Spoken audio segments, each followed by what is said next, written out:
I pledge allegiance to the flag of the United States of America and to the republic for which it stands, one nation, under God, indivisible, with liberty and justice for all.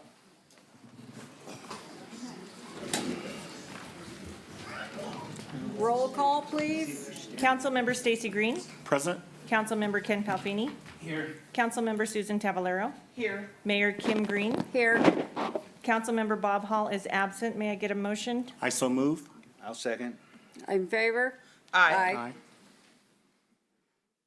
All right. Non-agenda public comment. This is where members of the public have the opportunity to address the legislative body on any item of interest that is within the council's jurisdiction and not listed on the agenda. Comments relating to the items on this agenda will be taken at the time the item is heard. No action may be taken by the council on matters that are not on the agenda. All right, so each person who is would like to speak, you have 3 minutes.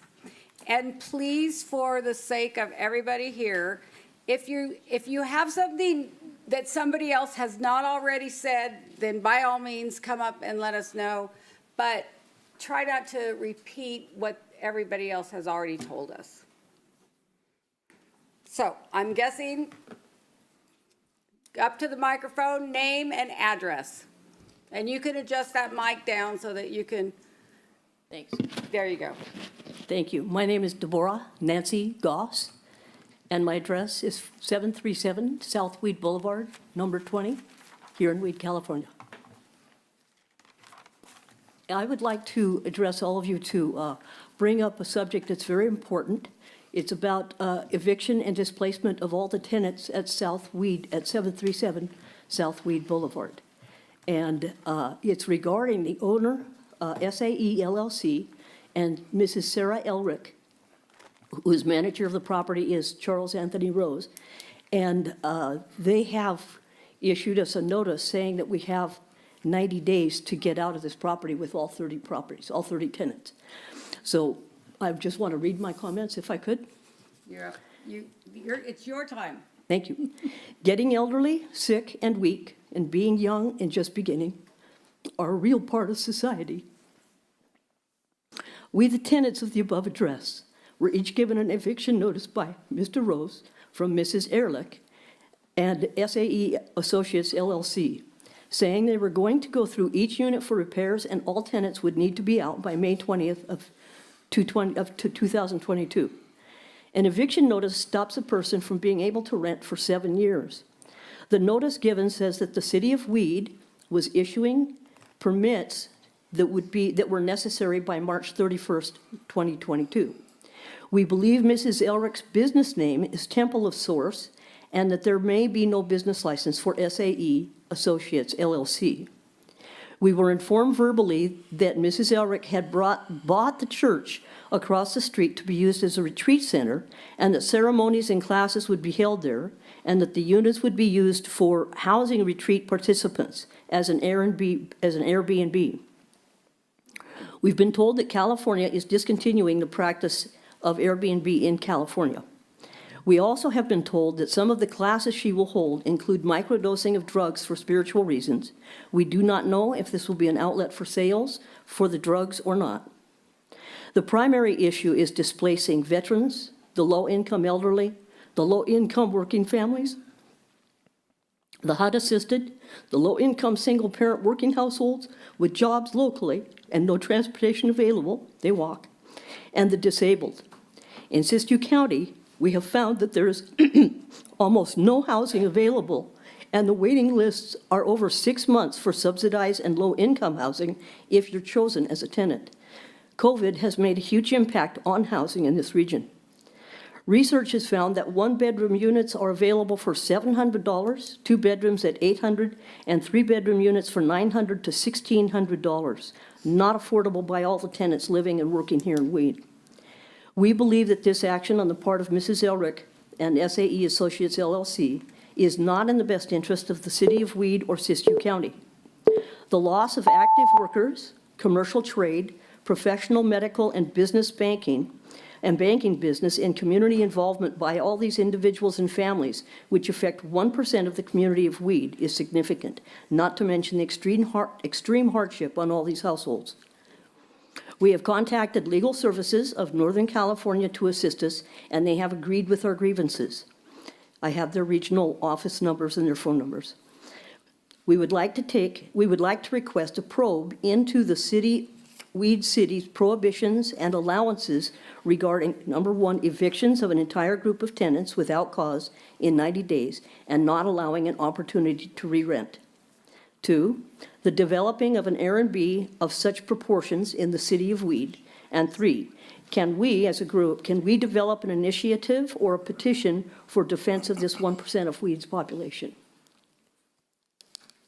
Thank you. Thank you.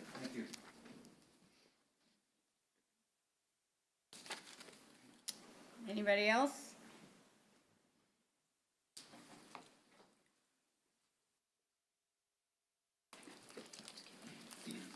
Hi, my name is Kimberly Howergy, and I reside at 737 South Weed Boulevard, number 11. I've lived there for 9 years. I'm sorry. Spell your last name, please. Jauregui. Thank you. And I just wanted to add to what Deb said. Does a church have to have a license? That I don't know. Has any permits been filed here in the city under the name of SAE Associates LLC? And is it legal to just change a business name we've paid 3 checks to SAE, and now we're being told it's going to be the Temple of Source compound. When we looked up the Temple of Source, it's a religious video game, and they do cosplay. What about our neighborhood? I'm concerned about the people that live next to that church. It's always been a great church. It's a nice neighborhood. That's what I wanted to say. Thank you. Any other comments? Okay, I am going to refer to David, our city attorney.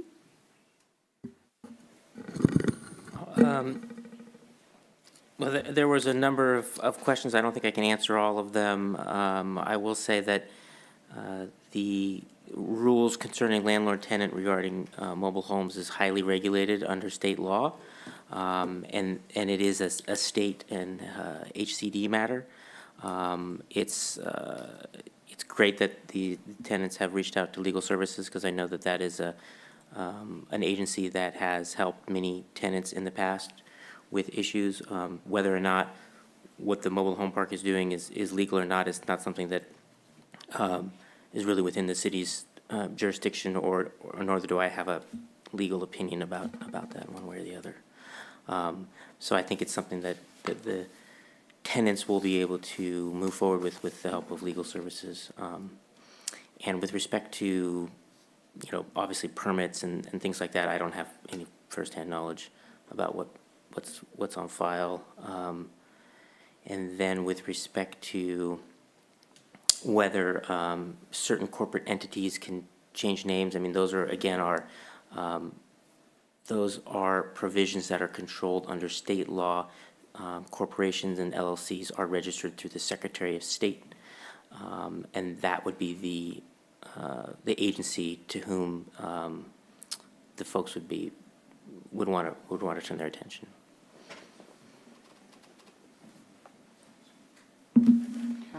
You can look online at the Secretary of State's website, correct? Correct. There's a business search portal under the Secretary of State's website that will identify entities that have been registered. Okay. Lastly, are permits from City Hall public information or private information? Public, okay. So public information is available, and information about corporations and LLCs is from the state of California, as well as legal actions, right? And so would requests about permits, can that be answered on our website, or would they have to actually Do an open records personally come request. in and request? Would that do an open records request? Yeah, they need to complete a public records request, yes. And the form is on the website. Thank you, Sandy. Thank you, David. Nobody else? No one else? Okay. Madam Mayor, I would like to just quickly move down to regular business item F and pull that from the agenda. All right. Do I have a second? I'll second it. All in favor? Aye. Aye. Aye. All right. Okay, thank you. Thank you. All right. Council member announcements. Mr. Palfini? Very short this month. I went to a Collier Information Center meeting at the Hilo. We discussed future events, but actually not much activity at this point. Thanks. Well, I did present that we're always looking for volunteers at the Collier Center up in, right at the border. It is quite a distance, but if you're interested in travel and what the center has, you're welcome to go up and volunteer. Okay. Do you want to, are you looking up something? Me? No, I'm ready. Okay. All right, go ahead. I sit on the Transportation Committee, and there was not a meeting this month. We'll have a meeting next month.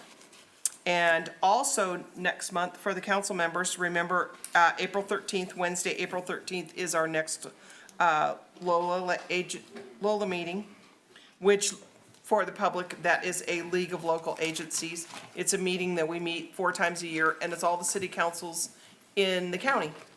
It's very informational. And then the other thing I wanted to report, which was what I was looking up, but I can't find it.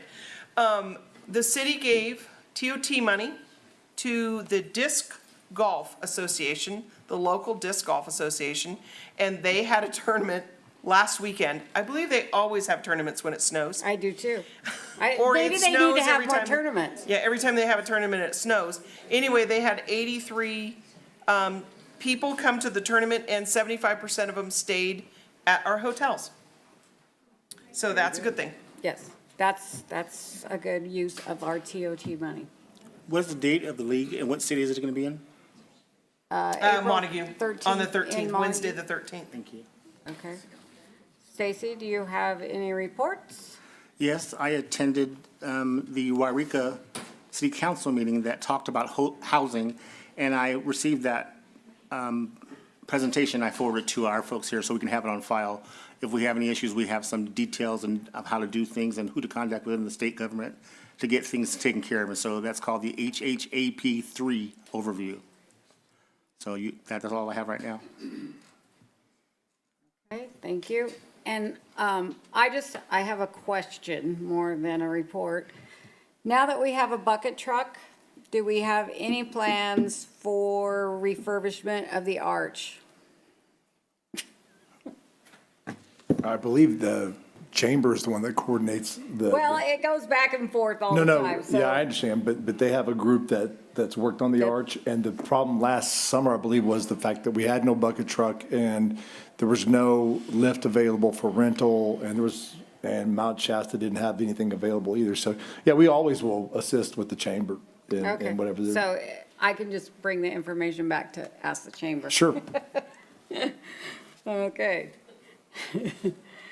All right. Maybe we should arrange a meeting between the chamber and Maybe, the city. yes, maybe. Well, usually he's here and he's not. Is Richard here? No. Okay.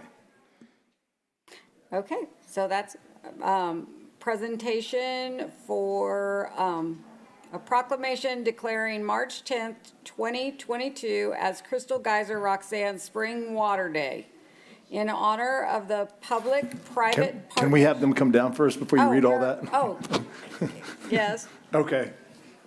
You know, I guess we didn't know who was here, so here they are. There they are. I just thought Martine was here because. Yeah, he was here. I don't think Do I, do I have to read it down there? Don't I have to read it up here first? But she needs to read into the microphone. Swing the mic over here. I can talk loud enough. Right here. Come on up, guys. All right, go up there. Oh, she's not coming with you? I was I was hoping you weren't here for that. Standing in the, do you want something to stand on again?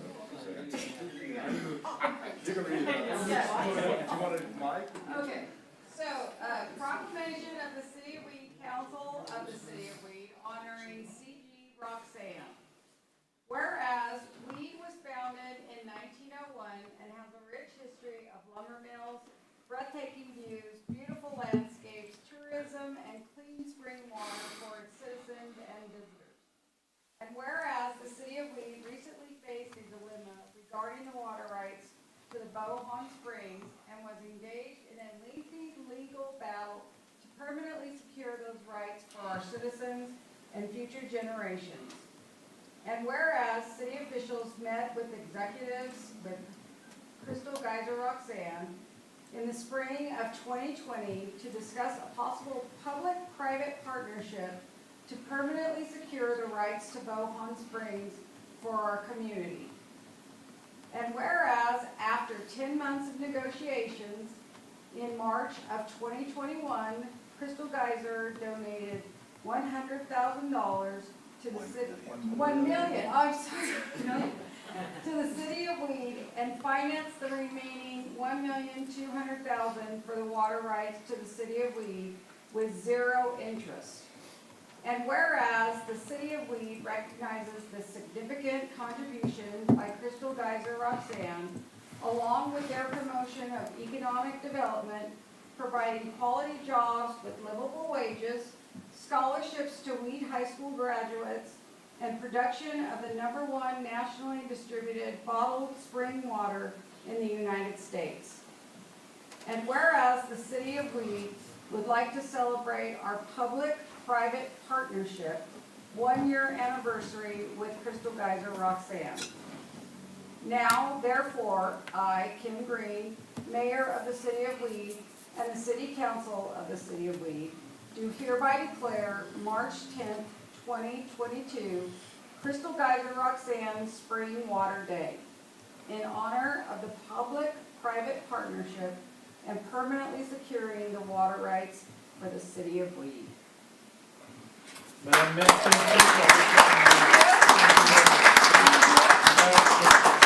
It was a collective effort. We were playing the moderator in all this. We were in a good position to do that, but we have to recognize we were not the only actor in that. The city was a big actor, Roseberg was another actor. We all work hard to resolve this situation, but thank you. Well, we thank you. Picture. Come on, can you come up a little bit? Don't get her a box. Taking several if you someone likes. That's a good idea. All right. All right. Yeah, they are. Okay.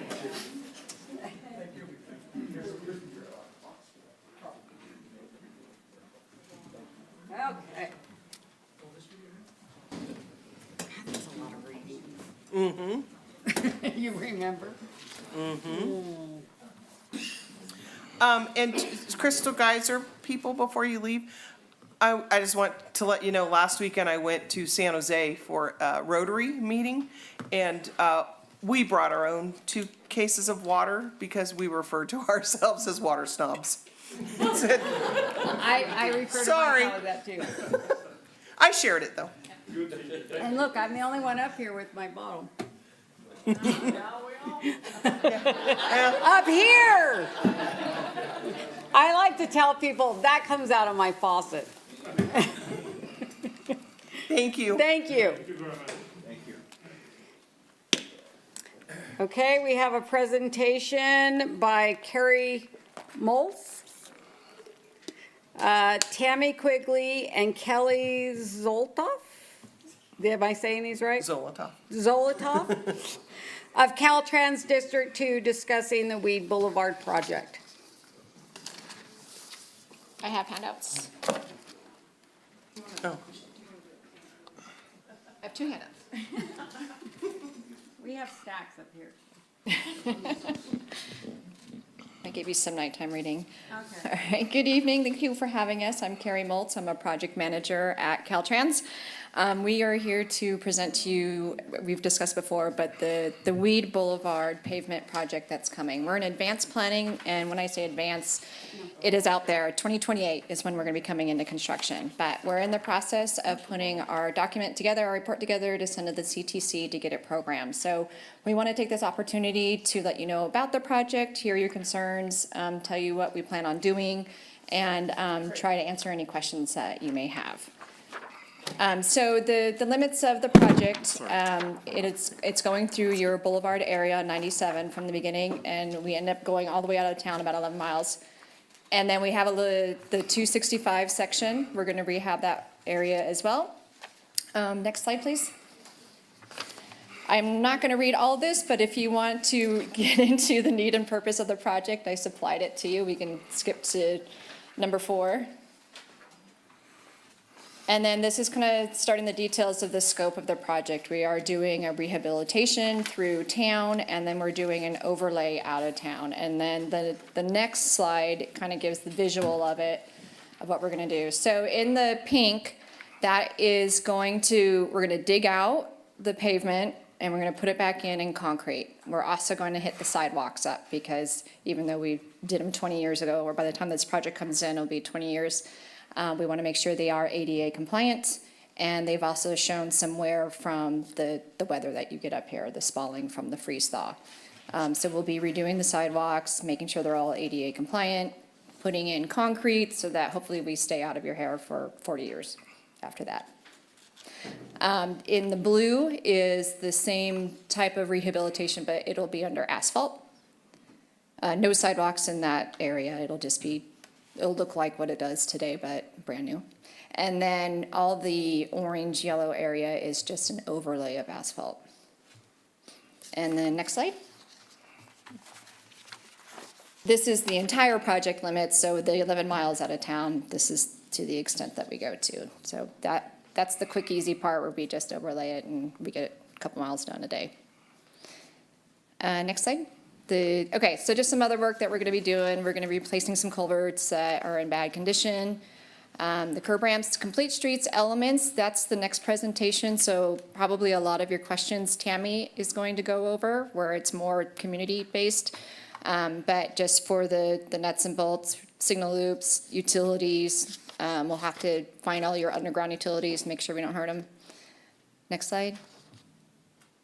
The guardrail and other miscellaneous items that we do, putting stripe back down, that kind of stuff. And I think last. Okay, so we're looking at $20 million for the project. We're still in the planning phase, so we don't know exactly what our structural section is going to be and how deep we go, but we're getting that figured out. And then we have a rumble strip we'll be doing rumble strip for most of the project going out those 11 miles, but we're doing an accident analysis at the 89-265 junction for nighttime collisions to see if it warrants more lighting in that area too. For the safety. 89, 97? 97. What did I say? That one over there. Over by Ray's. Thank you. The Y. You can just call it the Y. The Y, okay. And that's, We got our names figured out. None of us actually recognize 265. 265. I have a question, Ms. Mayor. Your questions, are you at that slide yet? So I have asked just one. For when this happens, there was displacement when work is done on the South Main Weed Boulevard.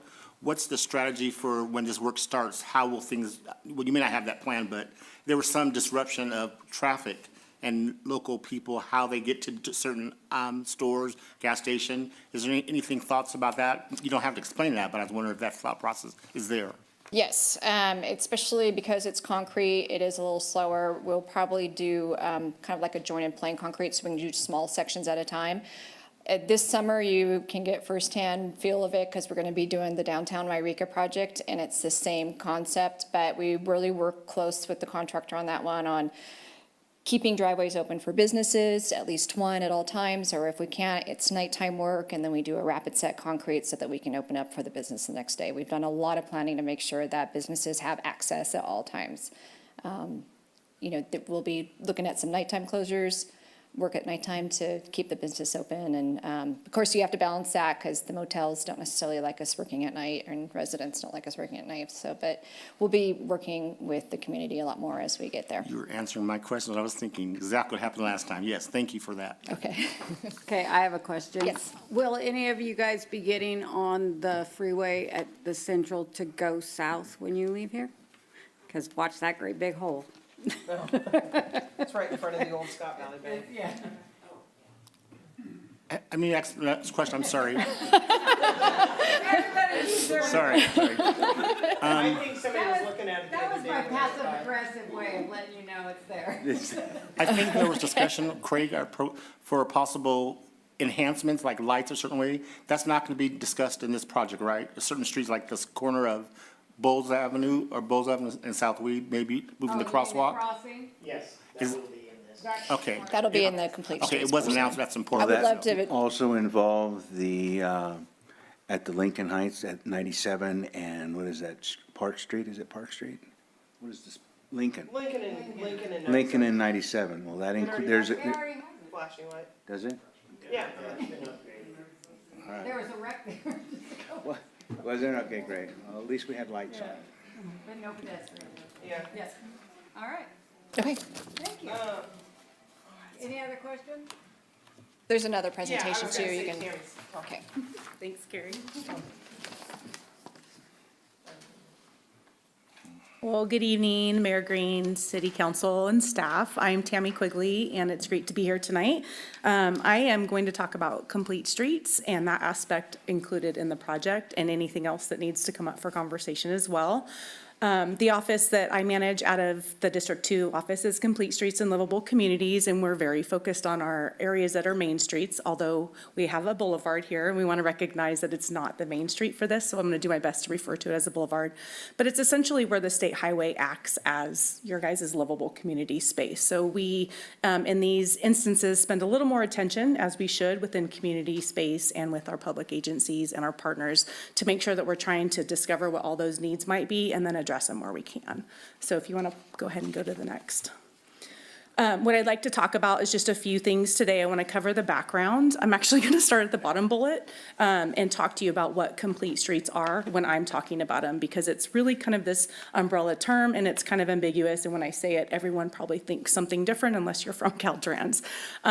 What we're talking about is your sidewalks, your bike lanes, your crosswalks, your designated space for people to walk, bike, and roll, not sharing that space with a vehicle. So that can look like a sidewalk. It can look like some delineated striping on the travel wade system.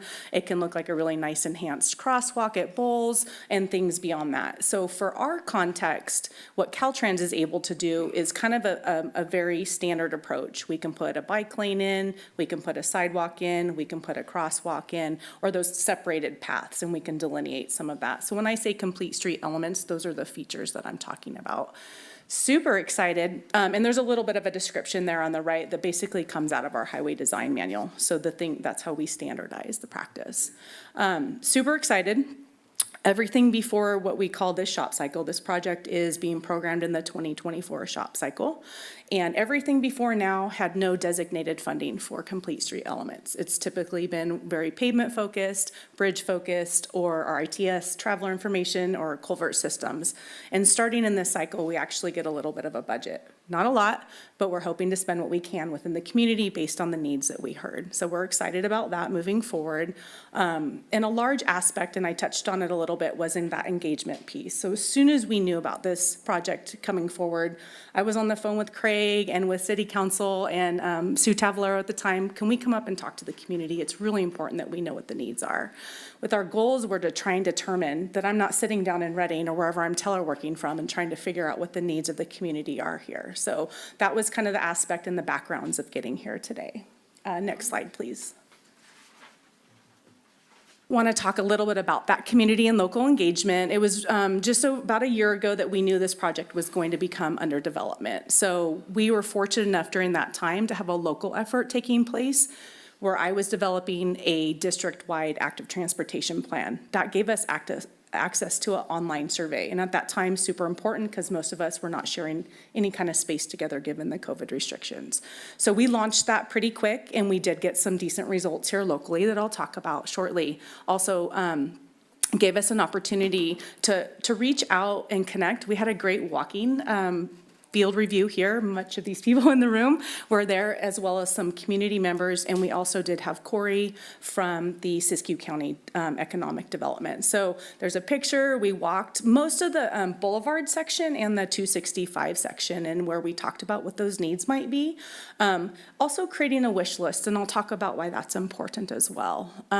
Some of the discoveries that we'll head into shortly were out of the discussion when we were here in May, we talked about what would kind of that Boulevard section look like, and could we get our engineer on record right now, which is Andrew Dove out of our advanced planning office, just to toss together some cross sections for us to see if we were to look at putting a bike lane through town. Does that displace parking? Yes. Does that look at reducing lane widths? Yes. So we did a little bit of recon from that and shared a little bit more, and I'll talk about that. Next slide, please. What we heard. So the reason there's a list on the left and on the right and a map in the middle. So that map in the middle is that survey I talked about. That was an online survey where we heard from both our transportation partners and the public. And they basically, you go online, you click if it's a walking or a biking concern, and you can see kind of well, since water's the theme tonight, they look like water drops. But if you were to zoom in, and unfortunately I don't have that, you would see a little bike or a ped. And that designated what type of comment, concern, desire, need that you were interested in. So the comments on the right on those bullets is really a summary of the 15 comments that we heard through the public. And you can read them. I'm not going to get into them, but there's a theme in there. We'd like to have a more comfortable space or a designated bike lane or some wayfinding. The comments on the right are really what we talked about when we were here in May. And so we heard that the intersection up on the southwestern side at College Avenue is of concern. We definitely spent some time talking about Bowles, and I'm excited to announce that we're going to go ahead and enhance that crosswalk. In the short term, we might look at something that we can bring a little sooner than when we come for this project, which is that 28 year, a few years out, but we are entertaining how we might be able to get something in there a little sooner. We know it's an area of interest. We have even recently had some more public comments come in, so we spent some time talking about that. And then just some general concerns when we walked that it may not be as comfortable to bike, and the sidewalks are in poor condition. So if you bump to the next slide, I'll talk about what we can look to do. I talked about we do have some funding, and it's not going to cover it all, but the importance of identifying all the needs for complete streets are, we'll do what we can in the project, but identifying those needs also allows us the opportunity to document the need, and if we have any other funding sources that we can apply to it over the years, then the well-documented, having that engagement aspect already done, allows us to say, hey, look, we did the work. If other funding comes in, which we know could possibly happen through the federal or the state government process, then we already have some documented process and identified needs. So what we will look at doing with our project that's coming through is, I do want to spend a minute on this first bullet. So at College Avenue, what we heard was lack of connectivity or space for people to walk, bike, or roll in. And what would that look like? Let's just throw out the word to signal it or to put a roundabout in there. And that really takes it's called an intersection circulation evaluation, an ICE study. And so we came back after meeting and talking and went to our traffic operations, and they did a real quick analysis to determine that at this point it does not meet or warrant for a signal or any other treatment type. So if we wanted to explore that further, we would look at that financial partnership. And then we've got Kelly here, who you guys are really used to working with, and she can help foster some of that with you if that's of interest to move forward. I talked about the enhanced crosswalk at Bowles and 97. We're going to do that work in our project, and again, look at doing a little bit ahead of time if we possibly can. Carrie touched on this a little bit, but we did find that most of the sidewalks in this Boulevard section and through 267 are in pretty poor condition, so we'll be addressing those in the project as well.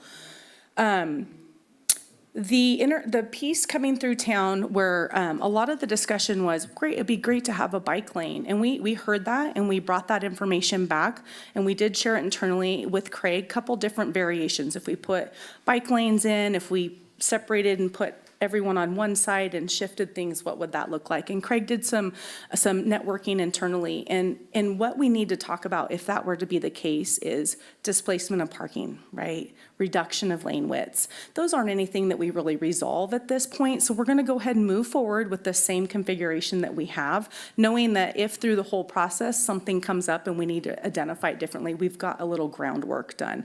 But we would need to really enrich the engagement aspects within the community with the businesses as well, because when you start talking about lane width reduction with a lot of what happens on that Boulevard section and parking, that's a much bigger aspect, and I'm sure there's a lot of thoughts going through people's minds of what that might look like, and they're all true. So we'll leave it as it is. We can entertain it for more conversation if we need to. And just that last bullet is we could look at partnering on other aspects if we find over time that there is additional needs for those complete street aspects. So next slide. So what I would like to offer, if you guys are amenable, and this decision's completely up to you, is that we would like to come back out to the community if you'd like us and do that outreach. Have a similar situation. I probably wouldn't talk as long, maybe provide a fact sheet. And it's desirable to do that before probably the end of April. It's not something we have to do, but I'm just offering it as an option. We can offer a virtual platform, we can come in person or some hybrid, and just, collect some more comments and connect within the community. Like I said, just offering it, not something we have to do, but I want you guys to know that that's an option. We're in a little bit of a time crunch to want to get that going, but also know that there are later aspects of the project where there'll be an opportunity to have some comment as well. This is just that planning phase to get that scope identified. So that's really what I have for you tonight. Questions, I'd love to answer them or have some dialogue. I can. Hi, how are you? I think we talked about this, but was there any room, one of the things, at least I feel that's lacking is signage.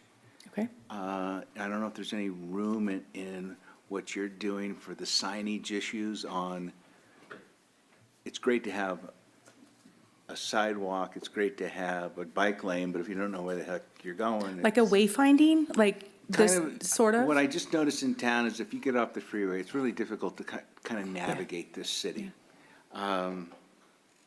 For me, I know it, but I know I was involved in a project several years ago that we went to a lot of towns in Siskiyou. We all suffer the same, but navigation is one of them, and from poor signage. Okay.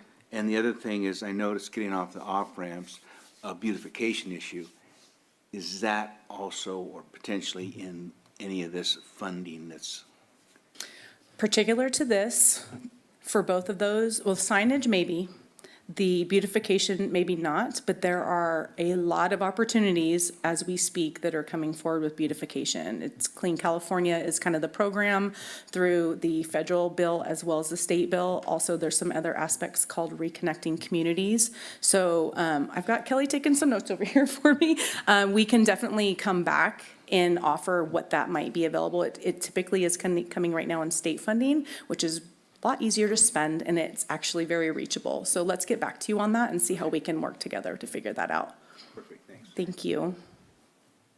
Craig, didn't we apply for some of that off-ramp beautification money? Yes. Did we? Okay. Yeah. And the list came out and we were not on it, so.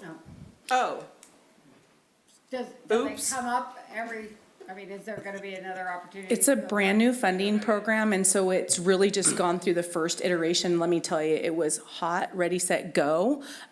Chances are we're probably going to see more money on it. So don't file that stuff in the round file that you applied for. Let's keep it somewhere on a stack in case we do end up with that opportunity. We'll share those opportunities and try and make sure maybe we can look at trying to foster the application a little since we share that space on the state highway system. So what places did you apply? What was your?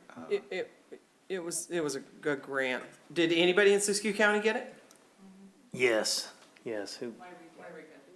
For all their stuff that they're doing? Okay, so I think there will be another round before we Is it know it. Clean California, Clean or what California was- is the program, yeah.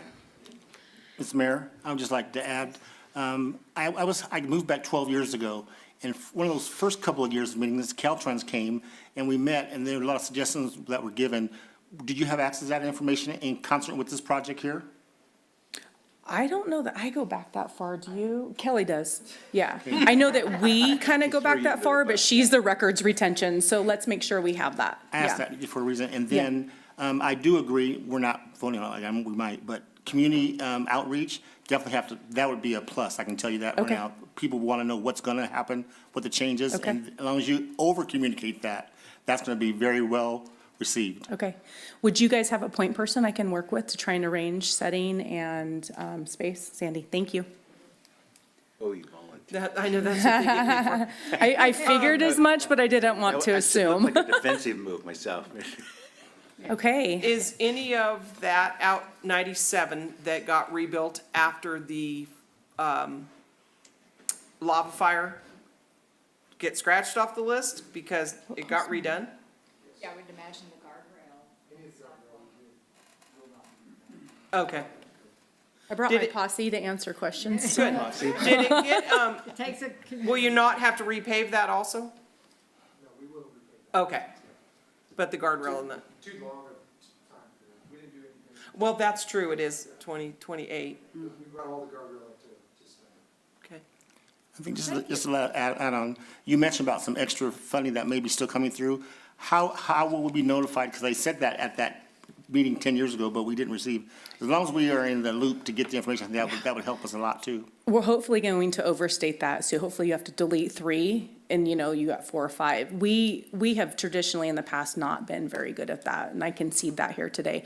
That is not the case anymore. You may receive it from a few different offices now. We have just a really robust kind of business practice moving forward to make sure that our locals are receiving information, particularly when it comes to funding opportunities, and we often are here to help try and foster some of that. So I apologize for anything in the past. I think we just weren't really good at it. I know we're much better now. It has happened over years. Yeah. I grew up here from 3 years old, and I've heard stories about, Caltrans said this, they said that. I know. So as long as you communicate I think what you said, what got in my heart tonight was the funding or the grants or any type of financial pieces that we can be aware of. And we can even, because, we have a federal bill that's about to hit us, and we went from millions to trillions. It's coming. The state bill will come maybe a little bit, AB 128 after that. Between Kelly and I and everyone else on this team, we could even put fact sheets together. I know Kelly's done that in the past. She's our financial guru when it comes to partnerships with you guys. So we can even bring that forward and just kind of fact sheet it as like, hey, here's your menu, because it could literally be that. We don't know. We know it's coming, and she's way more involved in it. And so I'm just going to promise that you'll be informed. The last question, are funds distributed by population within the state? So larger populated areas get more money or more avenues or so? I've heard that before. It's a yes and no. I don't know if you want to come up. Yeah, I would love Kelly to explain that. If you guys don't have any more questions specifically for me, I can bounce over and hand it over. I'd appreciate that answer. That's great. Yeah, okay, I'll be back when you guys need me to. Okay. I'll make sure she gets back here. So Kelly Zolotoff, I'm the shop, STIP, non-shop, local public agency coordinator for our district. It keeps evolving. So as to answer your question regarding funding, it depends on the fund type that we're looking at. Some funds are very population-based. Others are more of an equity-based. We want to make sure it gets equitably distributed across the state. We want there's a certain portion that are supposed to go to rurals or disadvantaged communities. There's a certain portion that's supposed to go to urban. Very specific requirements with our funding. And this is happening more and more where we're finding they're starting to look at equitable distribution across the state for our funds. So we're hoping to start seeing more and more of this funding come towards rural areas, such as the city of Weed and Siskiyou County. So we are looking at that. The Clean California program is one, came up really fast. It was kind of a pilot program with the governor's budget last year. It sounds like it might continue, but we don't know. We have to see what happens with, it was out of the surplus in the general fund, which is a new thing for transportation. We generally don't work out of the general fund, so learning some new rules there. So if that's the case, there's another budget surplus this year. It may or may not get augmented. It does look like it might. If that's the case, there'll be another funding opportunity, and we'll definitely work with Craig to make sure that we get that application out again.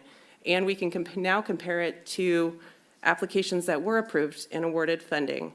So we have that advantage to be able to say, oh, well, that was a successful, what did they do that we didn't, and how can we bolster our application. We also know who in our district did all the reviews, so we can go through that process too and see what were the highlights. Just so you know, there were only 6 applicants within our district, so that covers 7 counties, and 3 of those were awarded. So even the city, or MoDOT County got a $4 million award. So it's not chump change. I mean, there's some good dollars in there that are getting distributed. We just want to make sure we get it over in Siskiyou County and City of Weed in particular. Yeah, how do I help you fight for that, Kelly? Oh, you and I will talk. Okay. Yeah, we got ways. But yeah, so, and if actually with having this project come to construction in 2028, if there's a way that we can find some of this beautification funding to come along and, this is what happened with the City of Weed, you know, or not Weed, Wairika, with that project, we were able to, we're going to construction, everything kind of lined up so it all goes together. So if we could get that to happen here, then it's a separate contract, but we can merge all the contracts together to kind of ease things up so it's one big construction project and we're not coming in multiple times to disrupt the community on the state highway. Our goal is to kind of come in, get it done, you know, not have to come back for a while and have it all look nice and beautiful and great. So with these additional funds that are coming in for complete streets, as Tammy was saying, from the federal government bill, federal transportation bill, the new, everything going on with the state, hopefully there's some more opportunities out there for everybody to get some more funding and we can get more robust on some of these. We'll look for you to be change agents for us. Thank you. I'm trying. I do have one question for you as we move through the project. How often would you guys like to get updates on the project? We're not going to construction until 2028, but do you want, so we will be programming, which means we'll be able to start our environmental phase in July of 2024, which sounds like a ways away, but really it's not.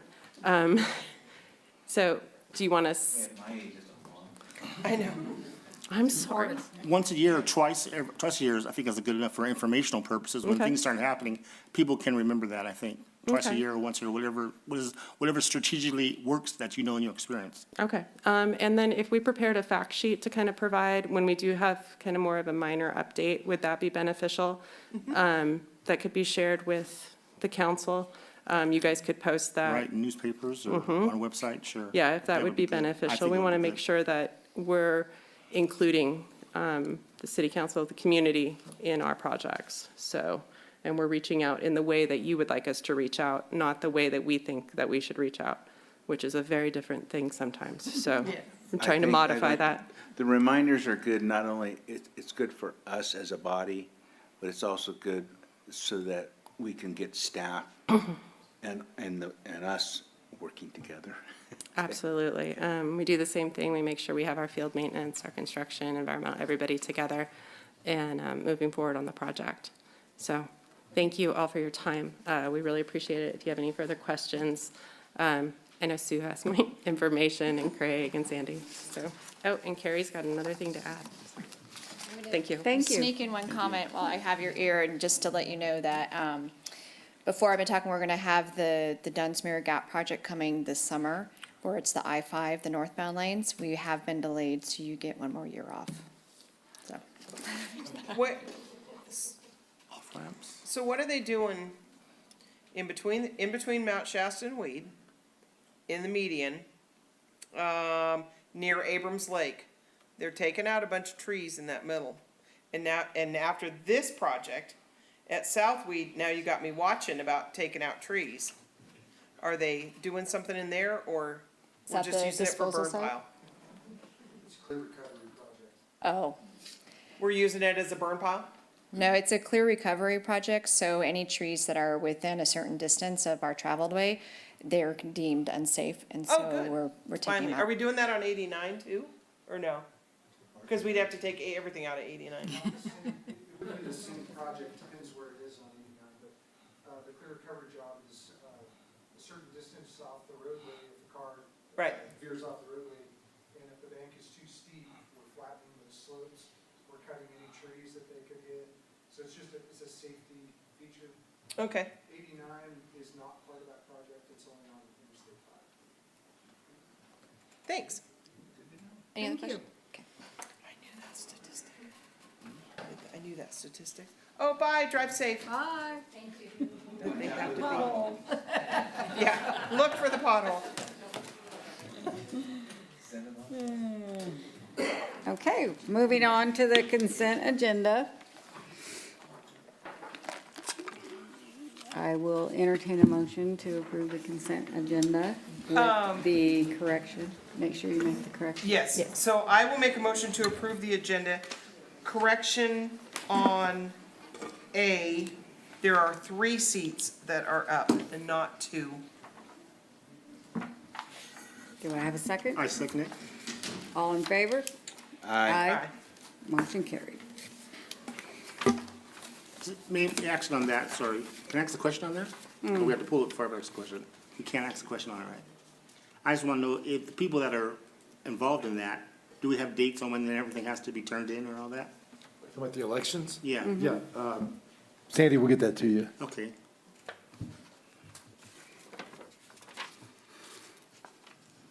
Okay. We had no items removed from the consent, so we will move into general business. And this, item A is for discussion only. Sanitation services, RFP options, and give direction to staff.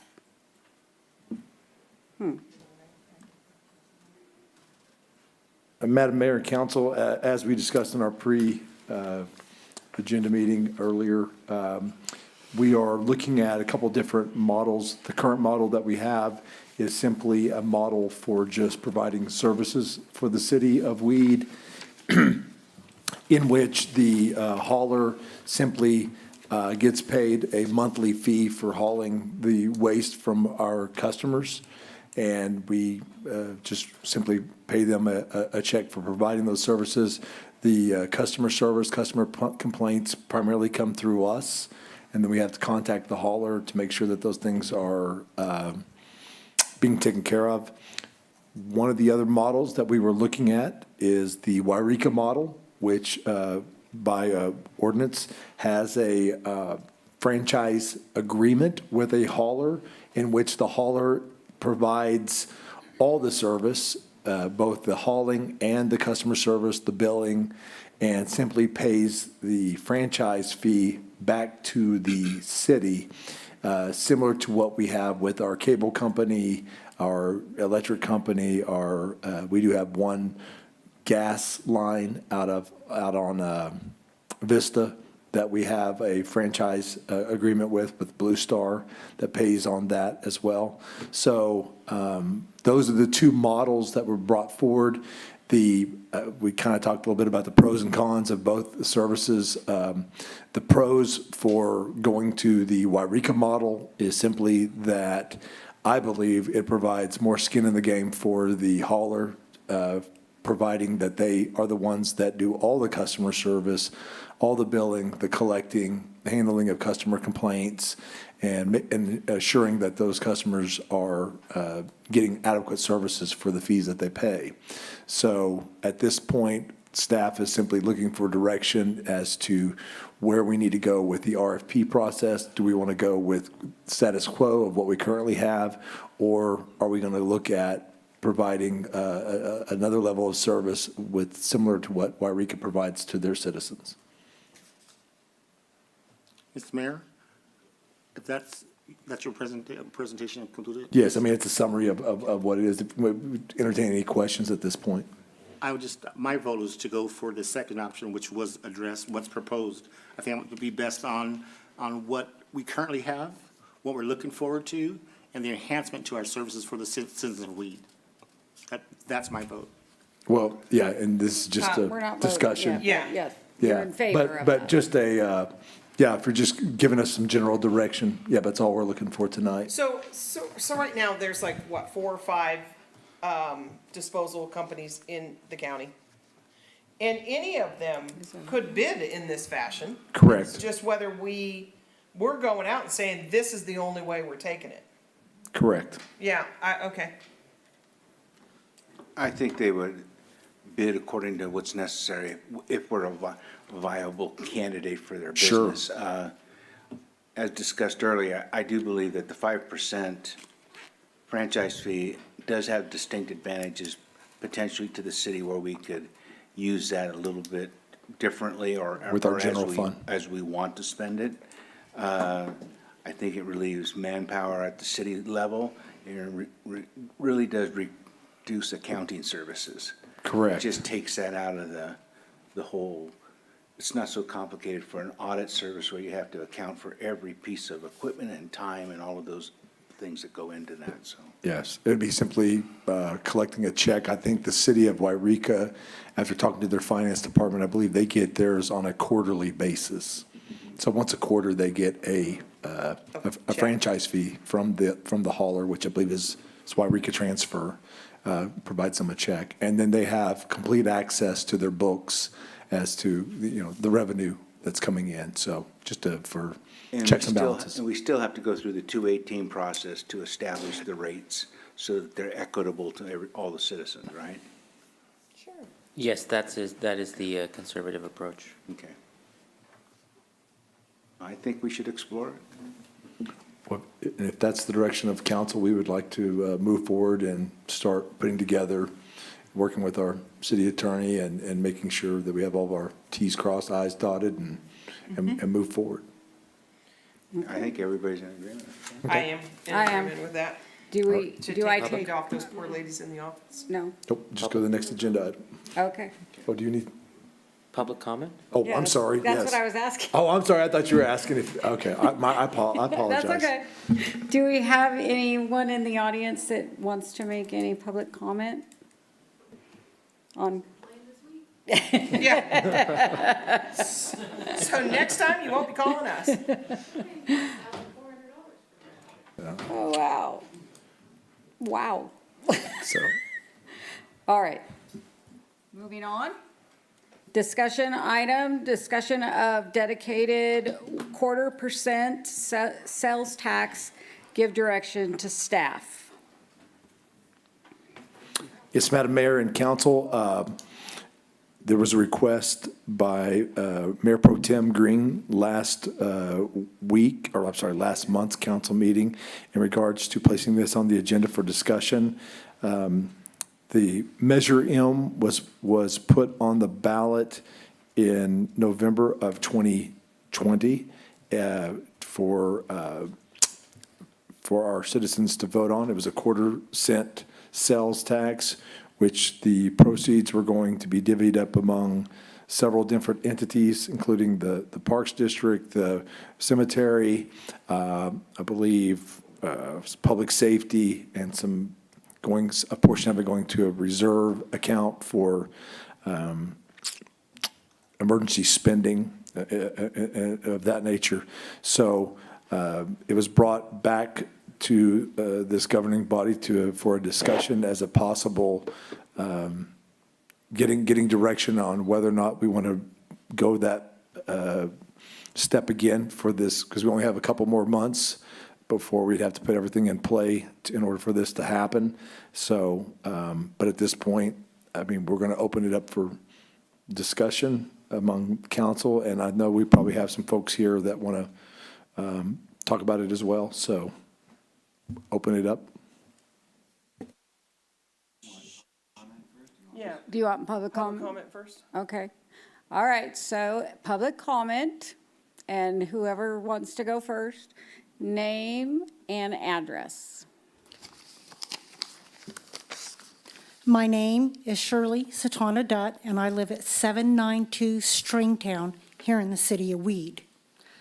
I'm the recording secretary for the Wainema Cemetery Association, which consists of the Lincoln Heights and Wainema cemeteries. I was born in Weed in the old hospital downtown on Alamo Avenue. I've lived here my entire life for the exception of about a year. I've lived in the same house since 1967. We have some of our members here tonight. Some were unable to attend for whatever reasons, but they do approve of this being put back on the ballot. We're all in favor of that. I brought some photos with me tonight. This one shows that in 1984, they put the sprinkler system in. That's how old our sprinkler system is in both of our cemeteries. And I also have one that I'm going to leave here with you. It's a picture of what it looked like in 1972, which was nothing but dirt and weeds. Anyway.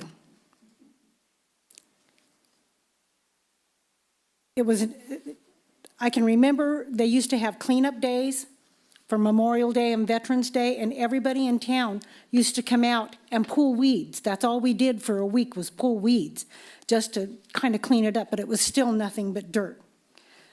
Now, it looks a lot better, but we don't have any more volunteers. Nobody comes out. And why we need this? We have a sprinkler system that is almost 40 years old, and working on it, fixing the burst pipes is difficult, tedious, time-consuming, and expensive. The workers are 3 retired gentlemen, and they are dedicated and very conscientious of the job that they do. Our equipment is not commercial grade. It's old, and some of it is donated. We have to contract with another cemetery to have plots dug for services to put a casket in. We do the interments, but they do the digging, and it's very expensive for us, and we don't have the money to buy any type of equipment to dig them ourselves, nor a place to store them. For hauling debris, when we clean up the cemetery, we have a donated golf cart. It has a small box on the back. It holds about 3 pitchforkfuls of pine needles at a time. You can get that off one grave. And we get by on some donations. We have wages to pay, we have other expenses, we have the fuel, the maintenance. None of the maintenance can be done locally anymore, so this equipment has to be hauled out of the city to go someplace to get worked on because we no longer have a small business repair here. And I cannot tell you how many people that we encounter on any given day that come into the cemetery to find a loved one that's been gone for decades or just recently. But there is always somebody there around, walking around, that can answer their questions. I read in there that in the TOT funds, it is for the beautification of the city is part of that. And I'm just wondering if all of you consider the cemetery part of the city, and shouldn't it be beautiful also? We have a lot of people come and visit there. And if you want a tour, there are people that are ready to do that. Please, please, please recognize us as an entity. We need to have this stuff put in place so that we can have this back on the ballot and we can have continued funding, not hit and miss. Who do I give this to? Questions from anybody? I have a question. So this would also alleviate the cemetery requesting TOT taxes? Yes, that was part of why I said we do request it. You'll see that in our little flyer there that I handed Sandy. It's a rundown of the last year of our expenses and what was donated and the plots that were sold. We are running out of room. Pretty soon we aren't going to be able to have any more money come in at all. We are non-endowed. I mean, we're just running out. And we need maintenance done. Any more questions?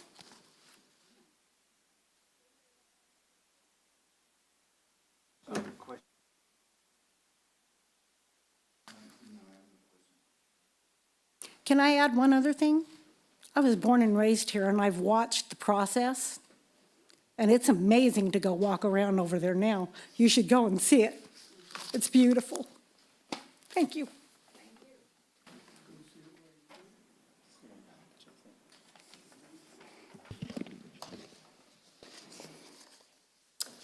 Hi, I'm Paula Rossetto, 491 College Avenue, and I am here as president of the Board of Directors for the Weed Recreation and Parks District. I've been on the board for just 3 years. We're asking for your support in passing the resolution for the quarter-cent sales tax measure in the November 2022 election. As you already know, the Weed Parks and Rec operates on a shoestring budget, and along with 4 parks, manages the Weed Community Center. Yes, the community center operational budget sustainability should have been addressed before the building was built. But that doesn't matter right now because none of us were here involved in the planning, and the center is here and we're going forward. The original concept of the center was for the youth programs, but because we do not have the staff, we don't have time to organize anything. We were in talks with the Boys and Girls Club before COVID, but since then, that hasn't been able to work out. We research and apply for available grants. Many require matching funds, which we do not have. Most grants require money up front for reimbursements. Cash flow, we do not have. We've created a list of activities that have been requested by our senior members, but unless we get additional funding, we can't provide any of them. These requests include trips to casinos, just to Wairika, trips to ball games, plays, performances, not that far away, up into Southern Oregon. They are asking for expanded van hours, expanded destinations. Right now, we're not able to do that.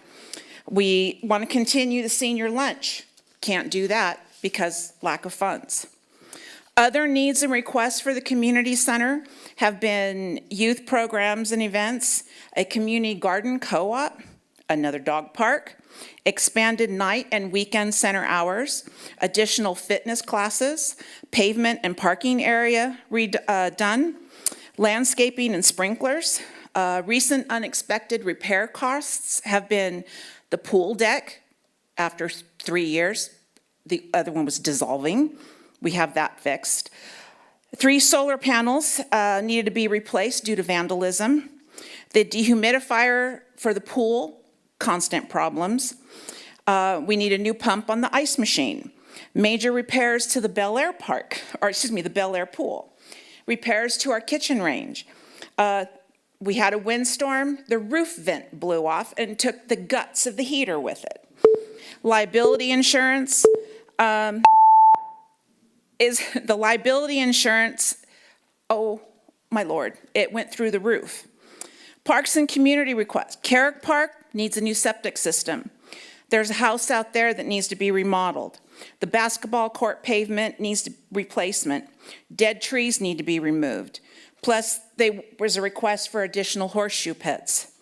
Maintenance department, new picnic tables are needed. Ours that we have are old. Park security cameras to discourage vandalism. Green energy switch from gas to electric for our equipment.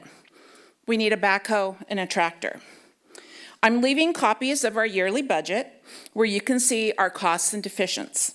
Feel free to look over our books at any time, ask any questions that you have. Thank you for your consideration to this matter. Anybody have any questions for Paula?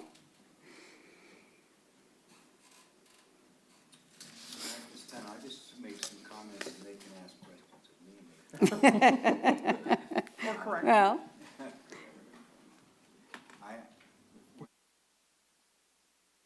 I think they were representing their groups. So I don't, as far as I know, there's nobody else that wants to speak on this matter? Okay.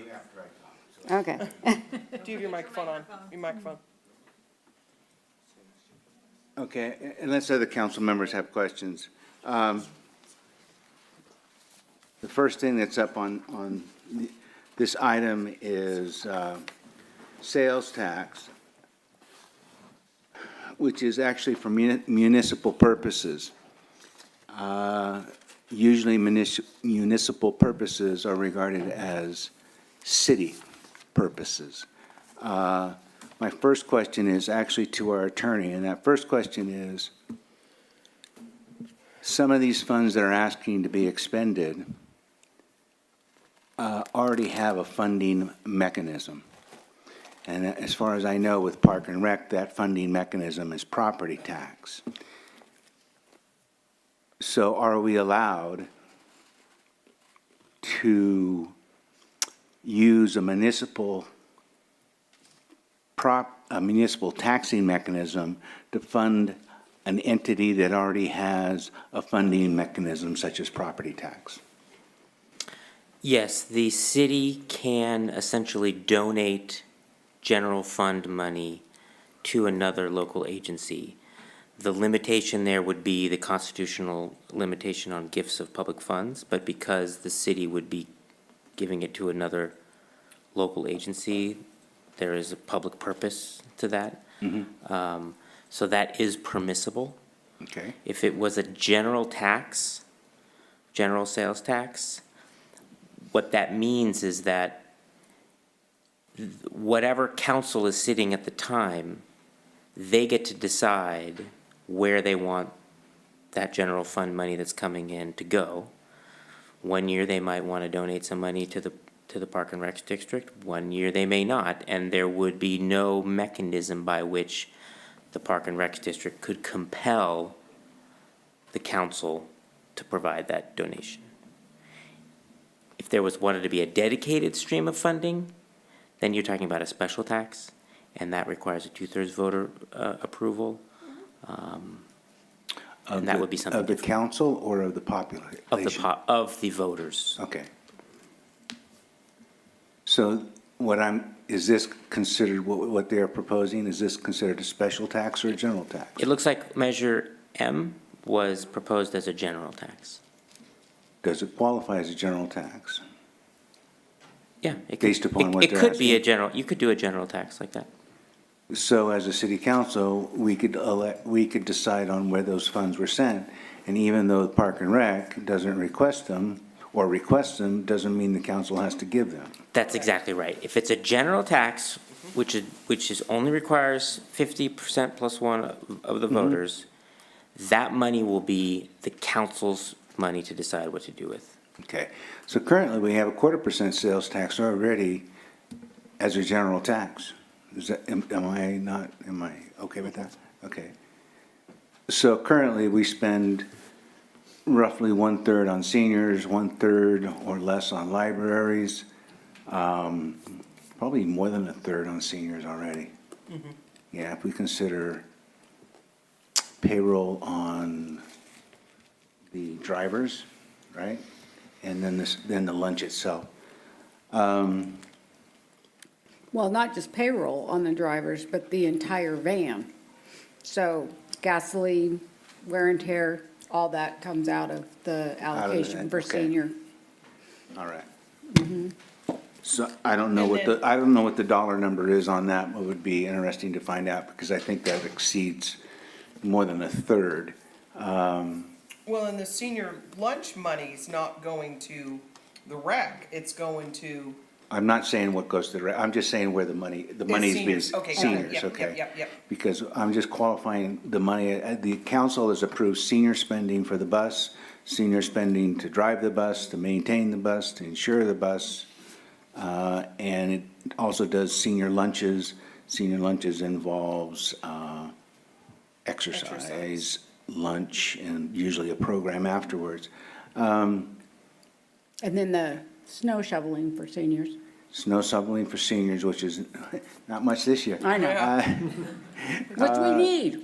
So it was a good year for senior expenses. The other 1/3 is going to the library, or potentially 1/3. I doubt if it's 1/3. And the other is left to the whims of actually city, right?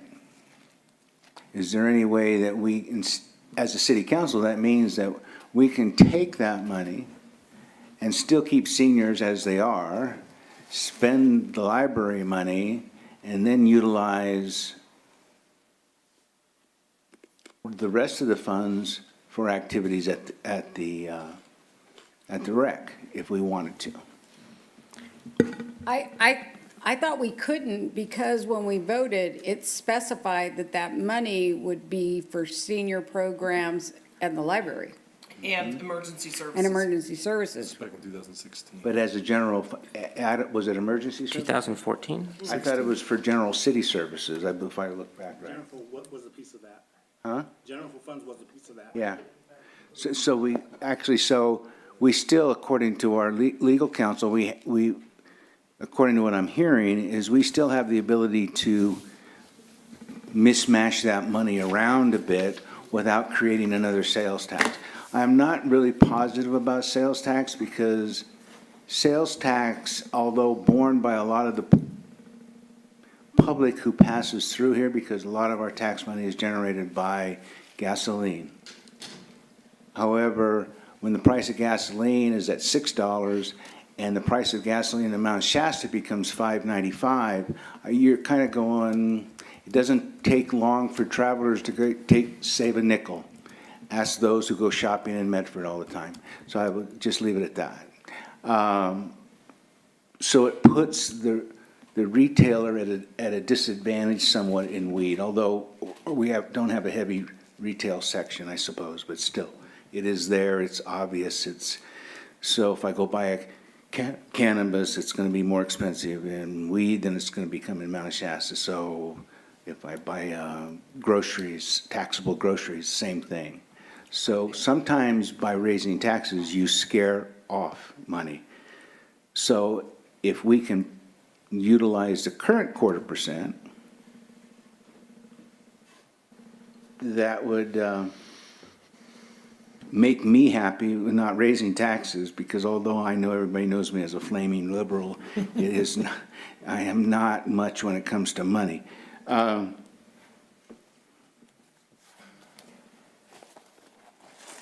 also, the fact that the cemetery, although, believe me, I believe it's an extremely worthy cause, so don't get me wrong on any of this.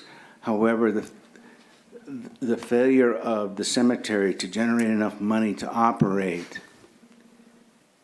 that's not in our capacity to cure. To tax all the time, I'm not sure if that's the right solution. And to take it out of TOT, I really do not believe it's the right solution. It would be better off of the general fund. That's fine with me. But TOT is for beautification and promoting business. So I would also like to know if we have heard that property tax is not adequate. Don't know, never seen any numbers. So in order for us to make a decision, I would like to see numbers on what that inadequacy is. I think the county should be able to provide you with actual numbers. I would like to see numbers if it's $50 a parcel. I'd like to see numbers if it was 1%, 2%, 5%, which could generate more money. But without those numbers, for a voting member of this council to rate a 0.25% sales tax, I'd like to see facts instead of just, it's not enough or it's too much. I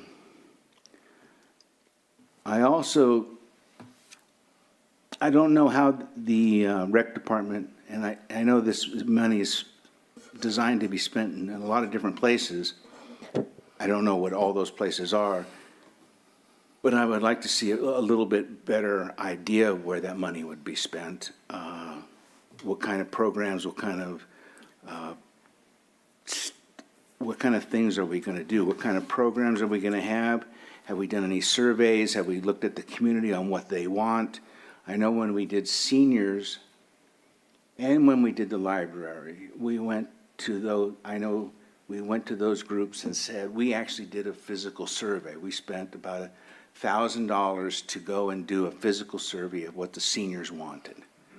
The library was a little bit more vocal, so we just had group meetings with the library.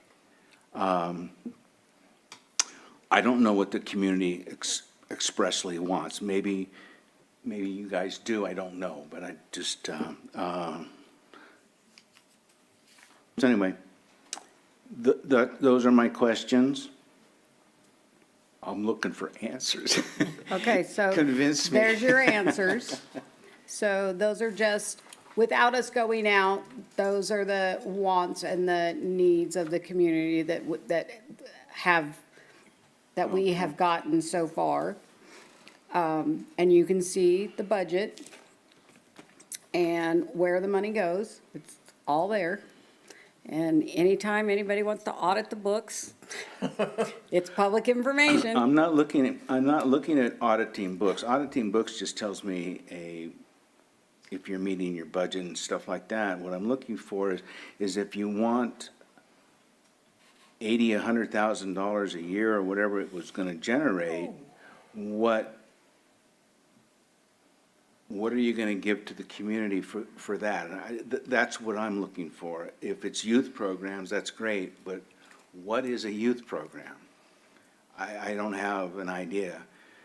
If you look at Boys and Girls Clubs, if you invite Boys and Girls Club into this mix, Boys and Girls Club will supplement and move you out of the recreation program for the youth. That's what they did in Mount Shasta, and it's not that they don't do a good or a bad job. I'll leave all that up to the Mount Shasta community. They look like they're doing fine, but you find no youth programs at the Recreation Department in Mount Shasta anymore. None. And you find none here either. And we find none here either. So what I'm looking for is, what are we gonna do with those funds? And I like specifics, not general terms. So help me. Okay, so I think that if there is a favorable direction, that's when the specifics are gonna come. So if we agree, yes, let's continue this discussion, then we can go out and get specifics. But if the council says, there's no way we're gonna do this, we already are stretched for time and staff. So we would not be going out to get any specifics unless we saw the light at the end of the tunnel. But I want to give you just a quick reference for the county right now, because you brought up that it's not favorable for retailers. So yes, a lot of people do go to Medford, but a lot of us have to go to Reading for things too. So right now in Siskiyou County, Wairika and Dunsmere are already at $7.75. So when you go to Walmart and you buy toilet paper, do you notice that it cost you 3 cents more in taxes than it would have if you would have bought it at Dollar General? It's 25 cents for every $100.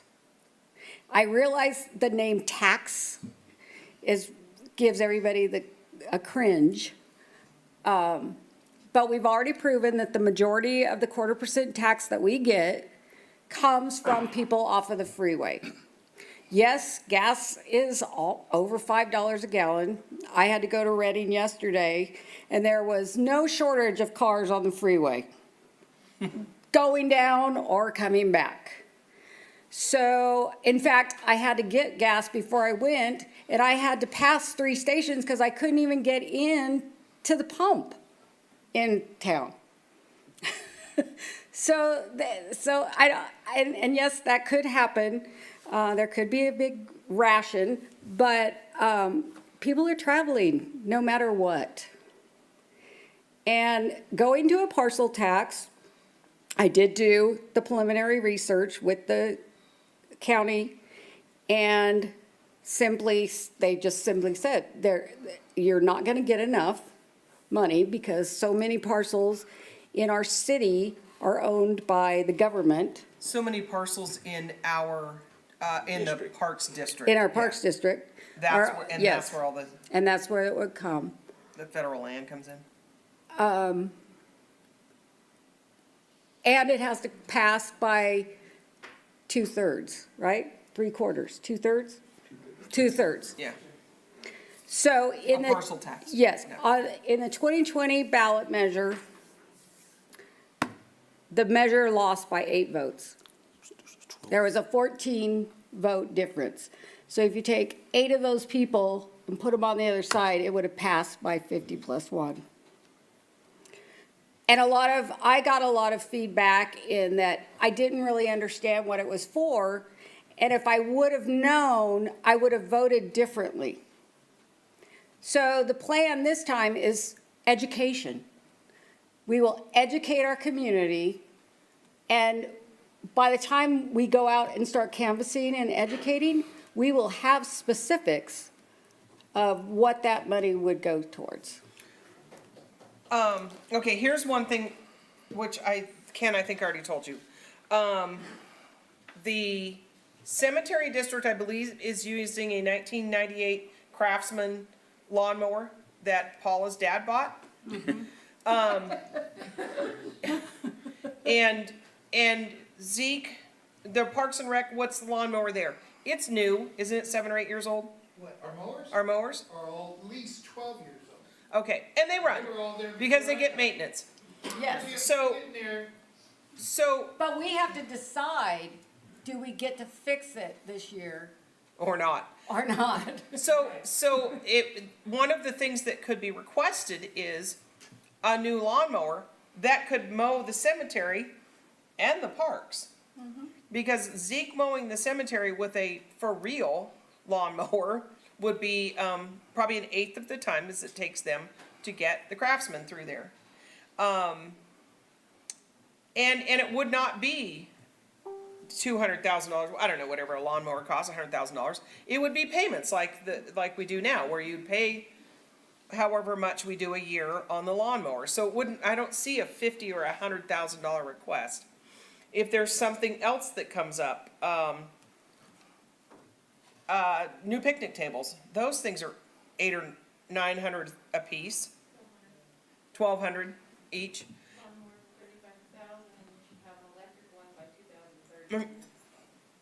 That's enough for you. Right. We won't go there yet. But anyway, I mean, so there could be, I can't see coming in and asking for $100,000, but asking for help that's gonna help the cemetery and help the recreation district, both. So that some of that could get covered, because we do have 3 80-something-year-olds working at the cemetery.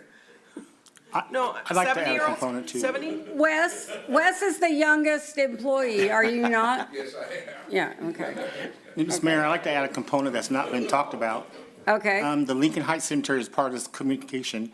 And in the last year and a half, 2 years, there's been a lot of things that have been done from volunteers. So I wanted to mention that. So that'll be a part of the portion, and that wasn't mentioned. There's signage. I encourage you to go look at the holidays. The signage and the signs from the front were recreated. The shed was redone. The flags were all purchased new.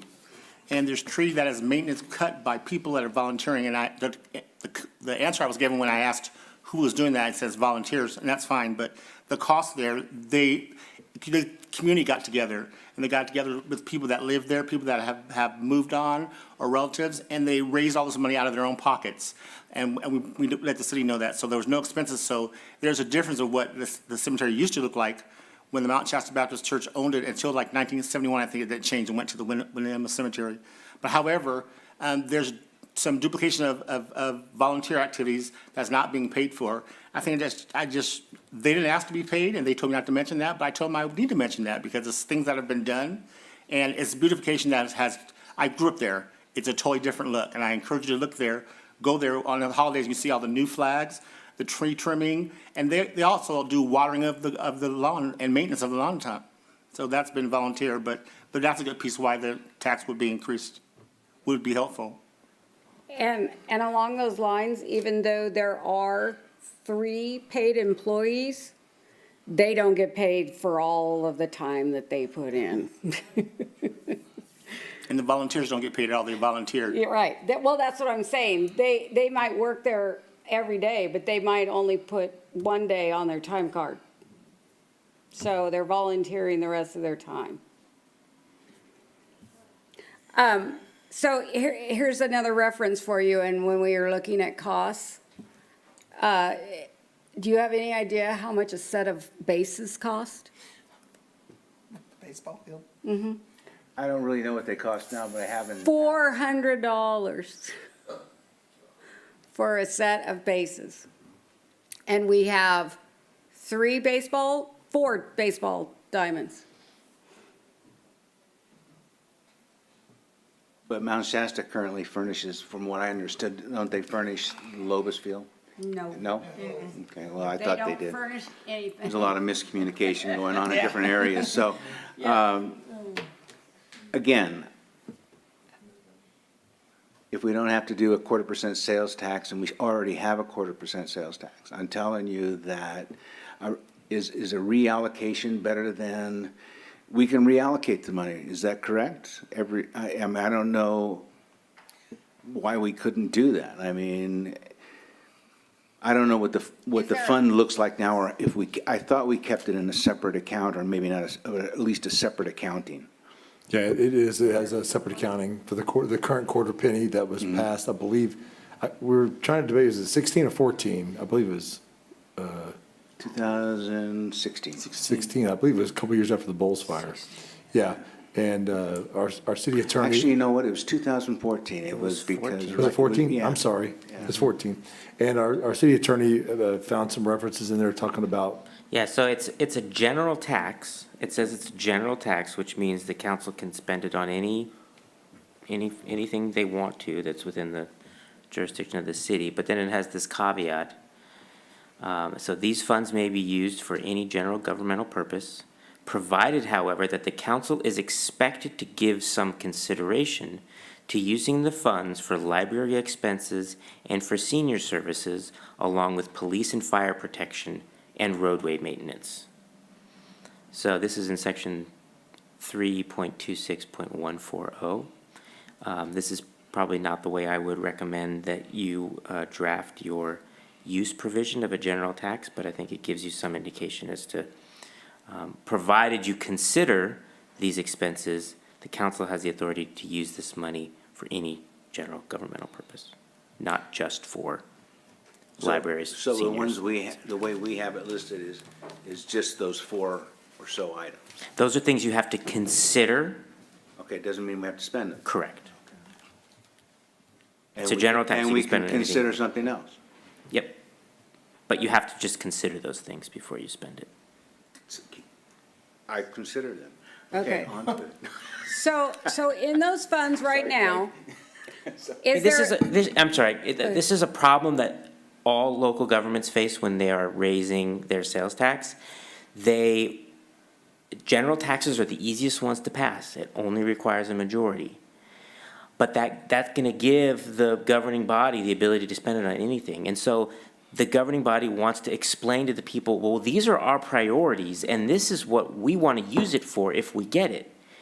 There's a line there between explaining to the people what your priorities are, your budget priorities are, and telling people, actually, this is a special tax, and if you vote on this tax, it's gonna go to these things that we care about. And so there's a fine line there, and it's something that, if the council wants to move forward with the tax, we would work with you guys closely to make sure that we are fulfilling both the council's desire in terms of raising revenue, but also walking that line between telling people what you want to spend it on, what your budget priorities are, as opposed to the fact that in actuality, if it's a general tax, you can spend it on anything you want. So there's a couple ways to do that. One way is people pass two ordinances. They pass the general tax, and then they pass an advisory ordinance that says, this is advisory, but we're just telling you that if you do pass that tax, these are the things that we want to spend it on. So that's one way people do it. There's other ways to do it as well, but that's a nuance that we would need to work through, I think, if we. That's exactly what happened, because it was designated for certain items. As people said, Stacy, you guys said this, we voted for it, whether it passed or not, but they didn't see money spent on those specific items. Just now, I'm saying the wording, there was no senior programs in this just wording that we just had. And people want to support senior programs and probably youth programs, but it wasn't defined And so your communication is exactly right. That's what I've heard, and that's what I experienced. But it was defined. It was defined on our original 25% sales. The original Yeah. 25%. Right, but the actuals didn't match with that. That's what people are hearing. They don't hear that senior programs were mentioned or whatever other programs that they were meant by this increase of tax. Okay, And I that's was, just a I was communication. not on the council when that was passed, and I know that it was libraries, senior services, and emergency services. Right, see, that's the problem, is that when you, sometimes, like the way this was written, it sounds like this is a special tax. And if I vote for this tax, I know that as long as this tax is in place, this money is gonna go to seniors. But that's not what this actually says. This actually says, this is a general tax, and the council can spend it however it wants, but the council will put consideration to Right. these services. So you're promising the electorate one thing, but there's no legal obligation Right. on So the it's my council in morals. 20 years. It's my morals, Okay. and I'm good with that. Because if it's but the thing is that if a court were to say this is a special tax, then you would need 2/3 of voter approval. Right. That's I what want you that. want to avoid. We want the 50%. Okay. Okay, so based on the one we already have and the designations that came from the council, is there a surplus of money in this account that now we could tap into? Or what are we gonna have to give up for us? Are we taking money away from senior services in order to have a summer recreation program? We don't know, we haven't developed that yet. But I would say that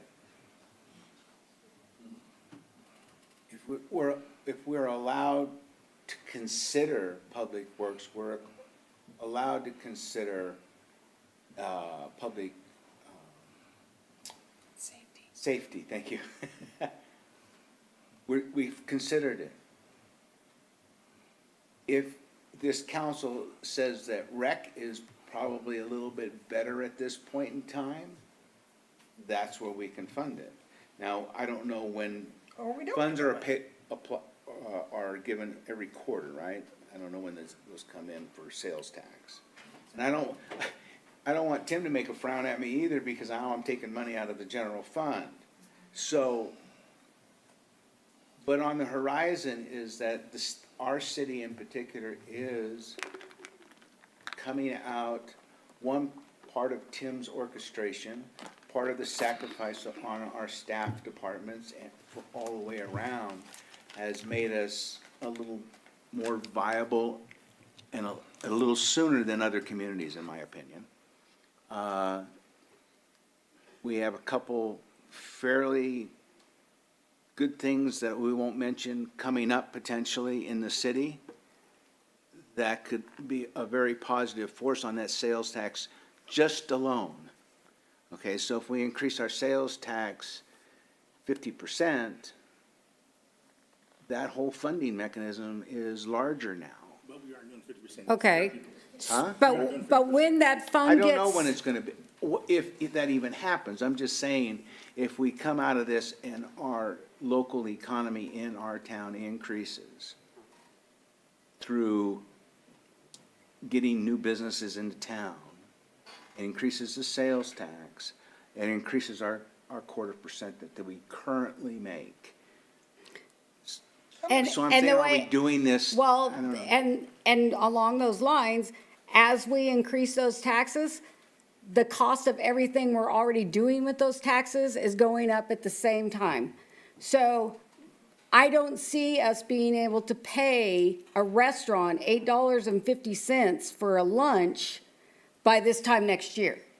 No, it will not be. So if we want to continue those services, those added taxes are going to go to the things we're already doing so that we can keep them.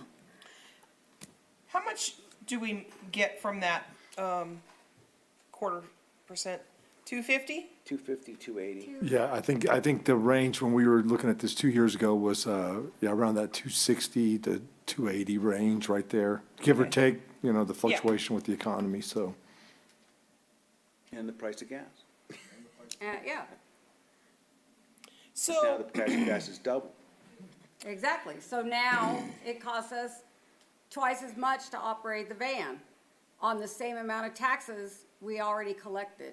And now we're gonna give those taxes to another entity? I understand what she's saying. I'm getting it. I get it. So this says discussion of dedicated quarter cent sales tax, give direction to staff.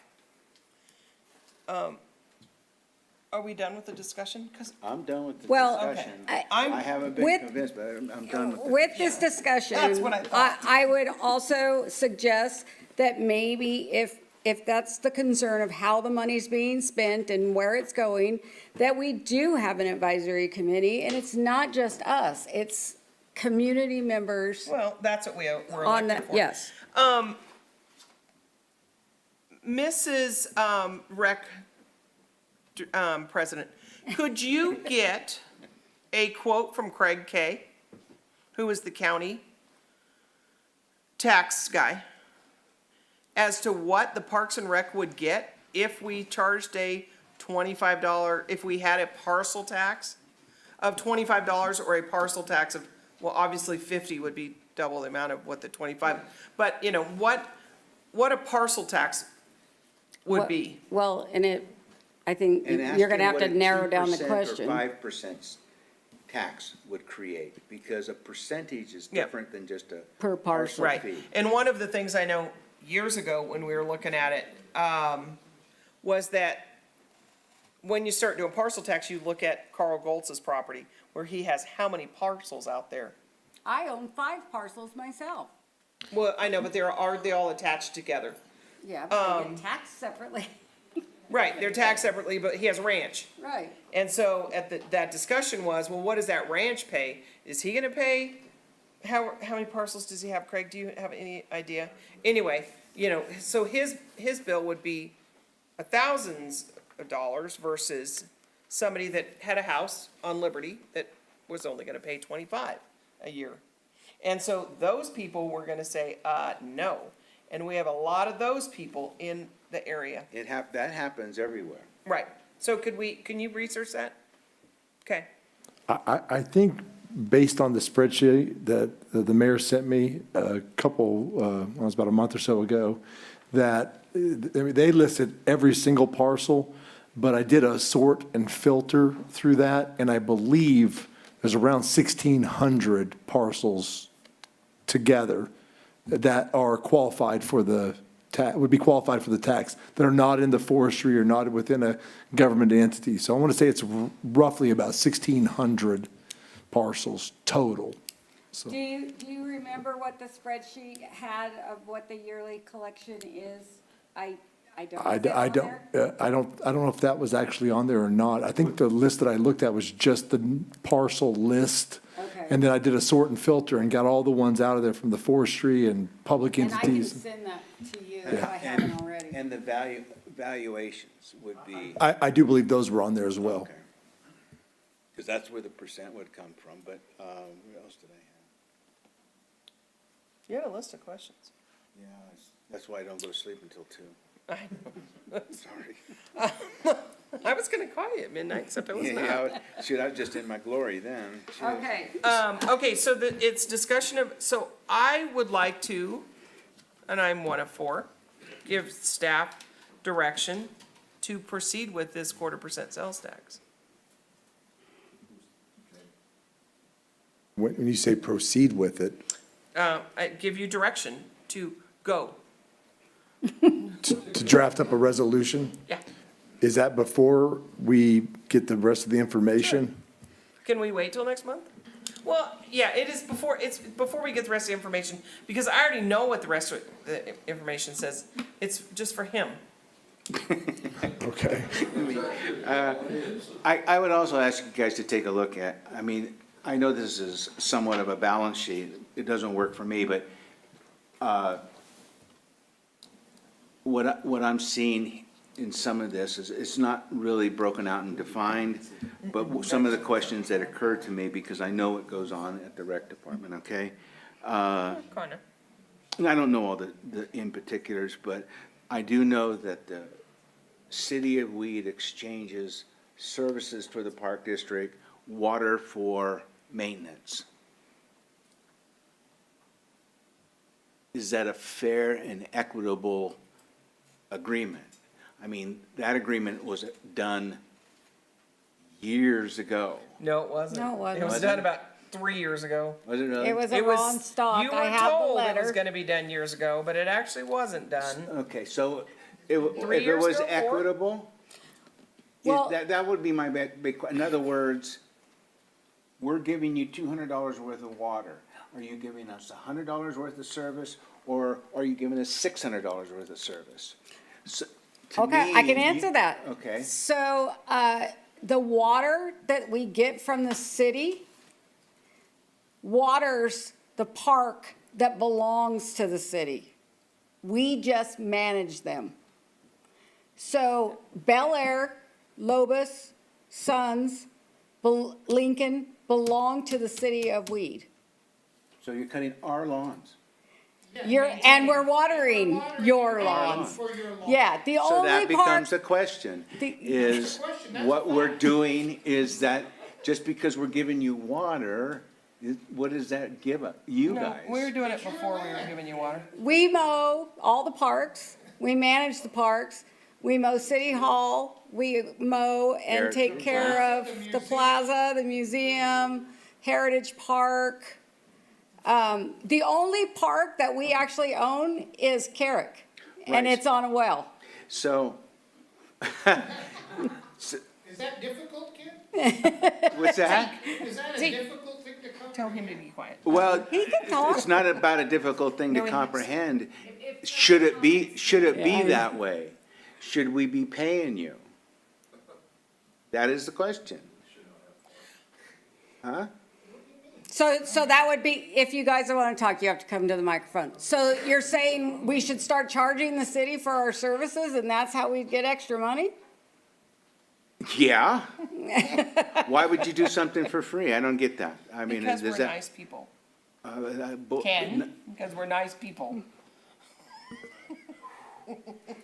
Nice don't cut it for me. I run a business. I don't run a business for free. It's as simple as that. Well, I don't know if anybody else has not and seen And that. you know what? I like to say that exactly too. But every day, I can't tell you how many times every day we get a phone call wanting to know about renting a room, having an event, renting the park, having softball or a soccer practice. And the very first question that that's asked is, what kind of deal are you going to give me? We charge. I don't even know why you would respond. You have a fee and that's done. Yes, but they think that we operate, that we have all this money, that they shouldn't have to pay for those fees. We had, You know, as part of an ongoing enterprise, I couldn't call it a business, but an ongoing enterprise, you have to establish rates, and those are what they are. If they don't want to use their park and they want to go use something else or go out in the woods, that's their choice. But those are the things that I see as, I don't know what the numbers are, but right now I know that you're not getting paid from the city for mowing our lawns. no. I'm not sure whether to say shame on us or shame on you, but either way, those are fees. If we had to have a city crew go out and do it's $30 an hour, basically. They don't have any lawnmowers. So, Then we'd have to buy lawnmowers. And you'd have to buy a lawnmower. So again, if you're providing a service, you get paid. I'm just plain and simple about that. I don't think the city would squabble either. I don't know, and I hate to cost us more money on that side, but either way we look at this, You might have to pass a tax to get that extra money to pay us to mow the lawn. you know what, I would probably be okay with that one. At least I know what we would get. But, so, So how about if we could just completely take Parks and Rec out of here? Parks and Rec doesn't want, maybe they'd ask for the money, but they don't want any of the money because I want a new fire truck. You okay with me wanting a new fire truck? I'm okay with you wanting a new fire Thank you. truck. I want a new fire truck, Tim. So However. can we put the 0.25% sales tax on the ballot, please? If, I like fire trucks. I like police cars. I want one of However, those too. what we have here is we also are faced with the same thing you guys are faced with. We have a budget to operate in. So we have a $50,000 a year payment on a fire engine right now, don't we? Something in that neighborhood. We have done lease purchases before, and that's how our city operates, and then we get grant monies, and that's how our city operates. I'm not adverse to any of that. I'm just saying, if you're gonna generate a 1/4% sales tax based upon certain needs here, because rec department is, and I would have actually come, the irony is, I would actually go to a rec board meeting, but it's a violation of the Brown Act for me to talk to you two guys about a meeting, or it can be perceived as such. Come this month, I won't be there. Okay, to ask those questions, so it makes it difficult. So, Well, that just goes back to there's only a very small group of us I that do everything. understand all of that. So what I'm here to say is that when we're going through your particular finances, are you achieving what you need to out of your rent? Are you achieving out of what your labor is doing for us? Should the city be paying you $50,000 a year? I'm not saying we have to, but to throw a number out there for mowing our lawns, is that what's the fair numbers? If you're getting shortchanged and going in the hole and not being able to generate programs, that's not the right way to operate in my estimation. So, same way with the Family and Community Resource Center, Yeah, Rita will get mad at me. However, if we deserve to pay you $150 a day, or I don't even know what the numbers are because I don't do those finances, but if we're responsible to pay you $150 a day and you already charge me $75, then you need to bump it to $150. So I know I'm on a resource center board. We don't do anything unless there is some way to pay for our personnel, to pay for our people that operate. So that's what I'm looking for here. But as far as a 1/4% sales tax, if Tim can sell me on the fact that we need it for city things, I'm okay with that. I'm just not sure if I'm really okay with park and rec things. But,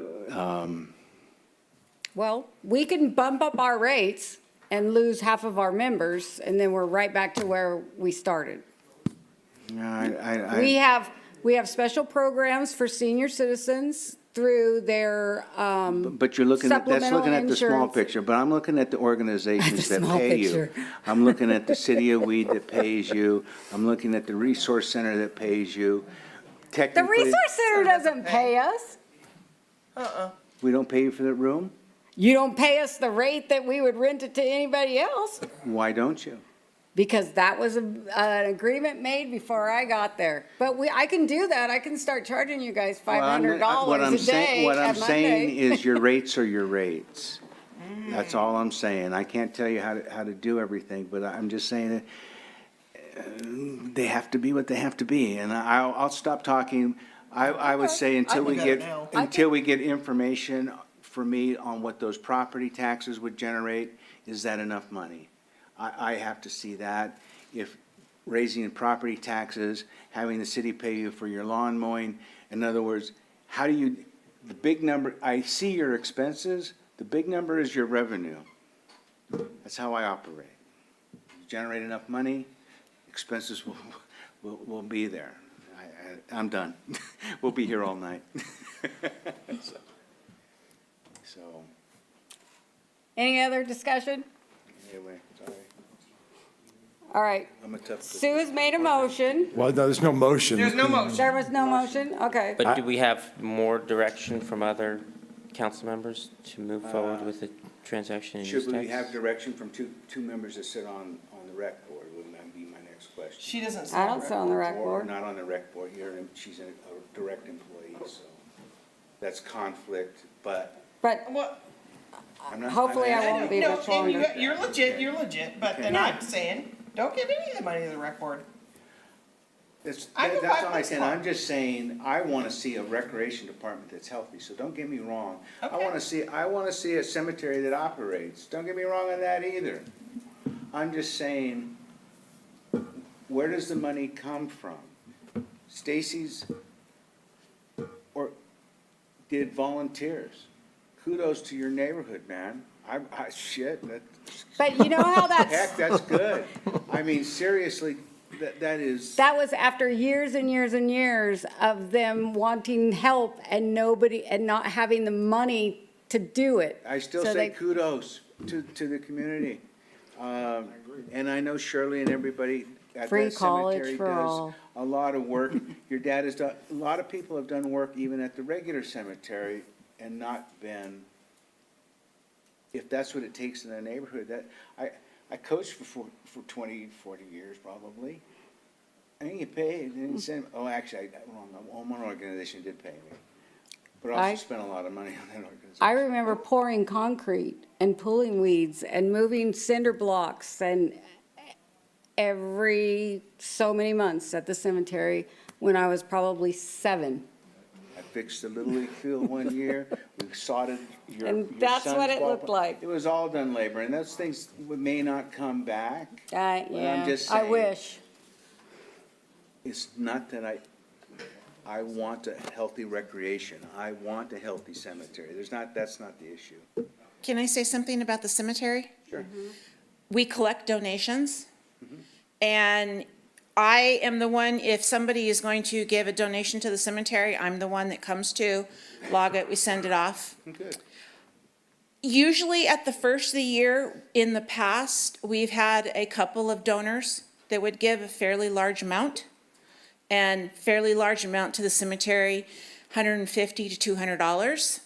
And by this time last year, during COVID and everything, we had roughly 600, I think it was $675 in donations from January 1st to, well, the first quarter.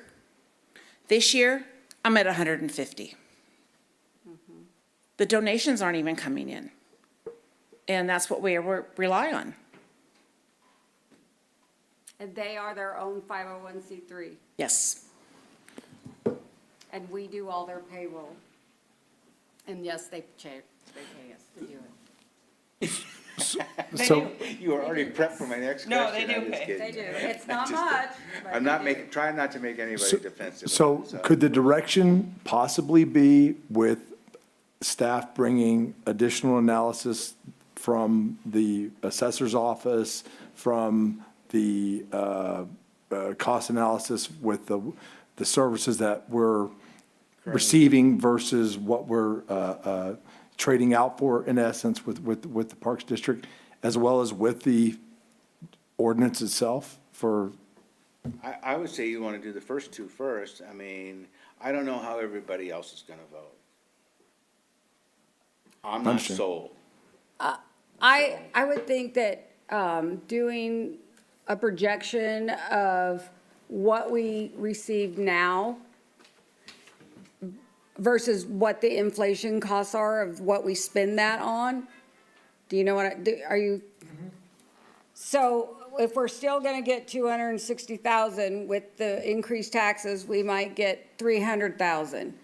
But with the increased costs, is that gonna take all of that 300,000, or would there actually be enough to fund something else? well, if this thing is worded similar to what the last quarter penny was worded, and our new city attorney has made some suggestions of possibly not going that route completely, but, because there are specific language that he's informed me that we should be using in reference to this. Well, I'm just thinking, if he wants, Ken is suggesting that we add our needs now into the tax that we already have.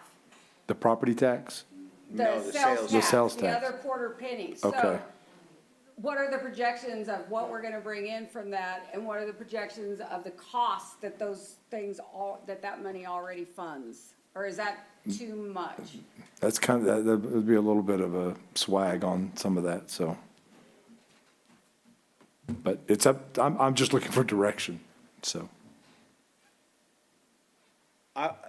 From my standpoint, I would like the city to take this, how about we just take a look at what our current 1/4% sales tax is, what our current sales tax supports, so that this council can take a look if we are supporting $50,000 to the library, $80,000 to seniors, and the balance is going to city services. We may not want to give up those particular services if we don't have anything in our coffers to do that with. But at least the county would be able, the council would be able to take a look at where that money is currently going. I would like to see that. Number two, I would like a report back from Paula on for the rec district, I should just leave it at that, to what a $25 fee on per parcel would generate, and a 2% fee would generate, and from there you can extrapolate whatever number you want. Do you want it $25 a year? Yeah. That's not gonna be enough, but it doesn't really matter. I'm looking for a number. If I wanna do $100 a year, I just gotta multiply it by 4. I'm okay with that. Okay. But right now, I don't know what those numbers are. Okay. If it's gotta be $100 a year, people are gonna scream. Oh, they're gonna scream They're if it's screaming $5 a 25. year. Well, on the other side, if you're looking for a 1/4% sales tax to milk the general public on a 1/4% sales tax, and I know that's not a lot of money, to pay for things that we do, sometimes you gotta put your own pants on. So I'll just leave it at that. But it's If things you that we want do it, then you, for them. if you want it, you pay for it.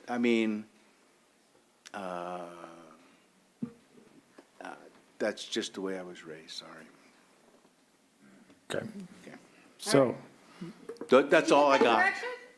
Did you get directions out of that? I've got yes. All I want is just where we pay it now, and what we could make just with the property tax, which is, to me, the proper funding vehicle. Sure.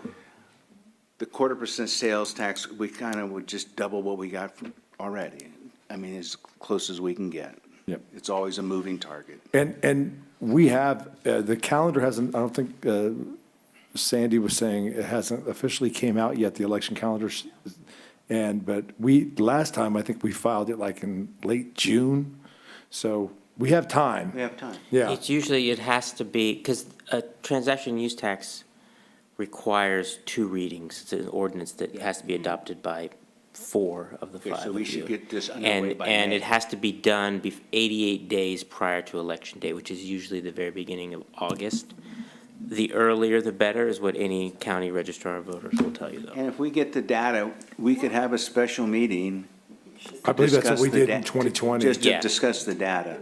Well, you could also have a special meeting to adopt the ordinance Yeah. because. Okay. Yeah, we had a special meeting to adopt the ordinance. But to pass it has to be regular. Right, for the first reading, yeah.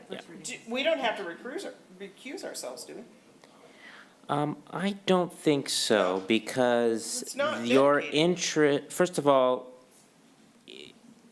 it'll also depend on how you guys want to formulate a tax if you decide to go there, but even so, as an employee of a government, that salary is not considered income for It doesn't look like it. purposes of the Political Reform Act. And that would also apply to if you get a stipend or something. No. Nope. But obviously, if it's a general tax, then there's no legal obligation for the city to spend it to That's, assist the Parks and Rec that's District. what I want. Fire truck Right, you could use it for a fire truck. and cute firemen. Can we buy those? You could not use it on legal services. To get us out of. I already have my own cute fireman, it's okay. Okay. Can we move on? We only have 5 other things. No, I'm kidding. This is the latest we've been here, I think, since Tim got here. No. We've had a couple extras. Okay, thank you for your support. Bye. The TOT for the cemetery, Oh, did they just got up and left? oh, I'm assuming her speech would be the same. Oh, yeah. Surely. No, What is? I think you just pissed her off enough she left. Yeah, probably. No, I did. You know that. You don't care. I care. No, you don't. It's kind of, I No. like the cemetery being nice. I like you guys to have your building and have programs. There's no doubt in my mind about that. Just forget it. The thing that blows my mind is this was your idea. It was your idea. It was your idea. This whole thing was your idea, to get the cemetery off of TOT. So I took it and ran with it, and now you don't like it. All right. Come out of the general fund, fine. Gap funding for the cemetery. That was kind of loud, huh? You guys still awake? And they, Sandy, they've already come to you, excuse me, Mrs. Mayor, may I Yes, say something? please. They've already come to you and asked how much they needed? It was in, Oh, it okay. was in there, yeah. They're asking for gap fund, sorry. Gap funding from January through June of this year for $15,000. And if you look at. Did we give, oh, No. so they're drawing off of the next year's TOT? Is that what? If, whatever they're given, whatever you guys decide tonight, if they are allocated some funds, then that, at the next TOT request, if they do request additional for the next fiscal year, will show that they have received the gap funding. The staff memo that's in front of their request shows their award allocation all the way back to 2012, So they're- 11-12. They've used all of last year's, the last time they got TOT, they've already spent all that. Yes, they requested their 2021 invoices. Their first quarter was January of '21 for $23.50. And then it looks like they combined their Q2 and 3 but did not request it until October, and that was $4,700. So there's like a 9-month gap there. And then Q4, they requested in November the $23.50. Have we ever given them $15,000? No. No. They asked, I don't know, I think there was a little confusion in that request. We allotted them 9140, which was 9139 more than I thought, but that's all right. I'm so mean. You I were know. so bad. No wonder you're up at 2 o'clock. It's your conscience. No, not at all. I sleep like a baby when I go there. I get up at 9. So 9140 is For the whole county. half, we should give half, That'd be right? nice. Right. That's what I'm getting. Well, no, it's March. Shouldn't we give them a quarter of the 90? I think Because when then we- they'll come back in June? Or we give it to Well, them in now June, and we the don't full see them amount in will be June. awarded from But, June to June. yeah, you have to remember you didn't allocate in December. Right. So, yeah, there Right. is I don't do 6 math. months. 6 that- months that they have nothing. And last year, they were awarded 9140 for a 12-month period. So that's why we were hoping they would be here to ask why we're asking for 15 now. I'm sorry I made them mad. I can probably answer that because I know that in the past, their theory is always, and I think it's not just theirs, if we need 10, we're gonna ask for 20 and hope that they give us 12. Yeah. Is kind of the TOT MO for not just the cemetery, but I thought everybody we that said last requests. year that we wouldn't give them any. They had to figure it out for themselves this year. I mean, just kidding. You said that. So, yeah, so we need some direction on. $4,600 is what I would make a motion to approve for the cemetery district. That's half of what our allotment was last year, a little over. Okay. He's made a motion. Anybody want to second it? I'm fine with that. I'm gonna buy a new fire truck. You're going to second that? Yeah, I'll second it. All right. There is no public There's left. nobody, I don't know. There's a guy in the back, you want to call? You run everything like a business. Really, We do. if you're, I know you do, but if you're providing a service like Parks and Rec, if you're renting a pavilion out at Carrick or the. No, we've moved on. You're supposed to come to Oh, the yeah. mic. I know. We're running like a, Yeah. Okay, so, Okay, but we've moved on from that one. I know. So this is TOT tax.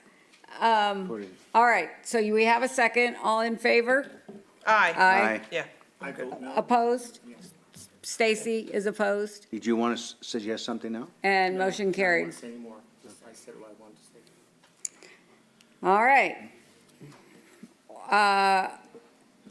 Ordinance by motion for hold introduction and first reading by title only of ordinance 467-2022 regarding the licensing of short-term rentals.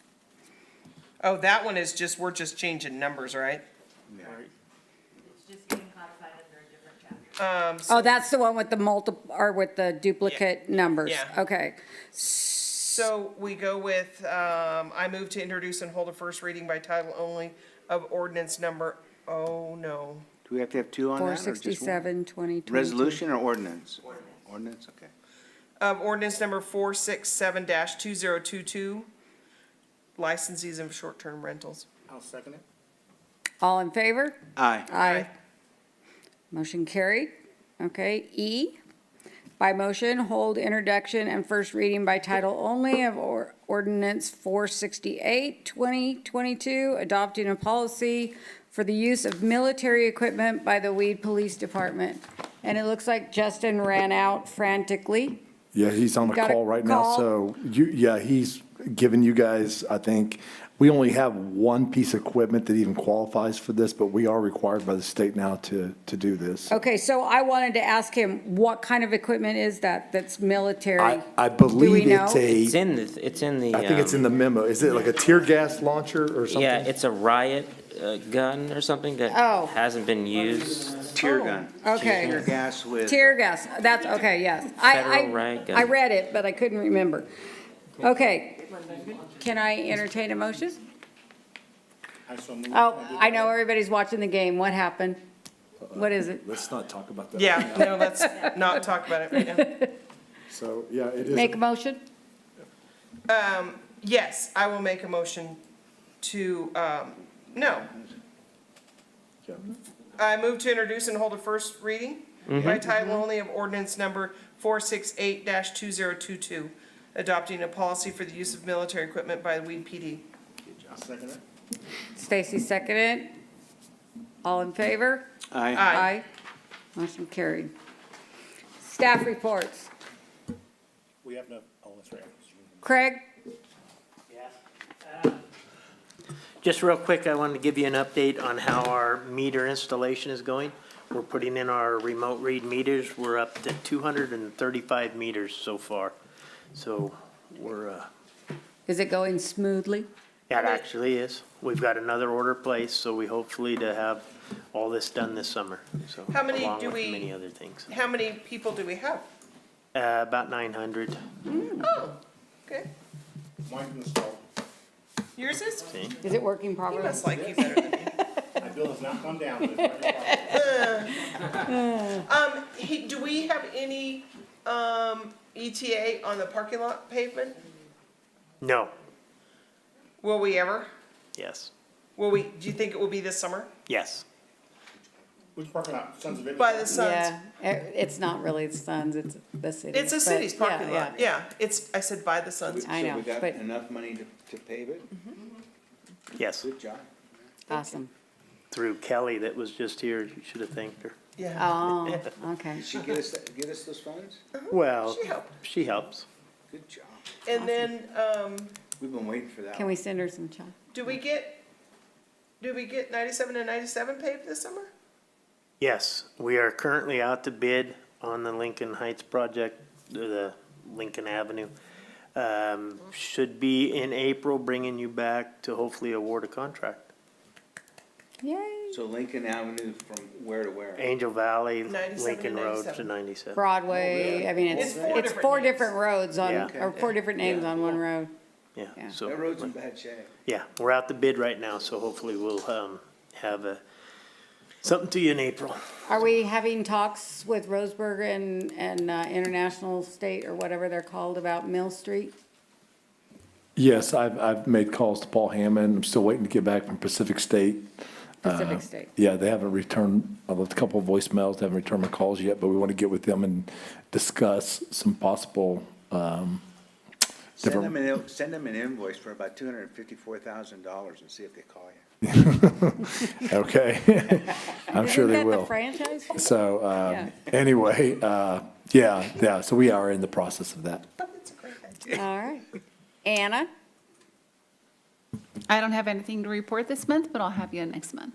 Okay, well, you have a new employee. Oh, well, yes, we do have a new employee. Thank you for mentioning that. Yes, we replaced our accounts payable payroll clerk this week. So she's doing great, and she's going to be a great asset to our team. And tell me how you say her name. Her name is Chrissy Pesh. Chrissy? Okay, it's just spelled weird, I guess. Okay, thank you. Steve, welcome back. Thank you. Just like to thank you for your support in my time of need, so that's all. Do you know the new lady? Do you know her kids? Your wife knows her kids? I know her. Yeah, Yeah. okay, cool. Yeah, we just sit and have lunch with them all the time. Yeah. She's our lunch friend. Feeding the kids, yep. Awesome. All right, Sandy?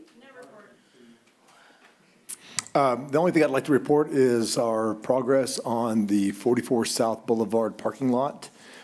We just got our Phase 1 environmental report back, all 741 pages.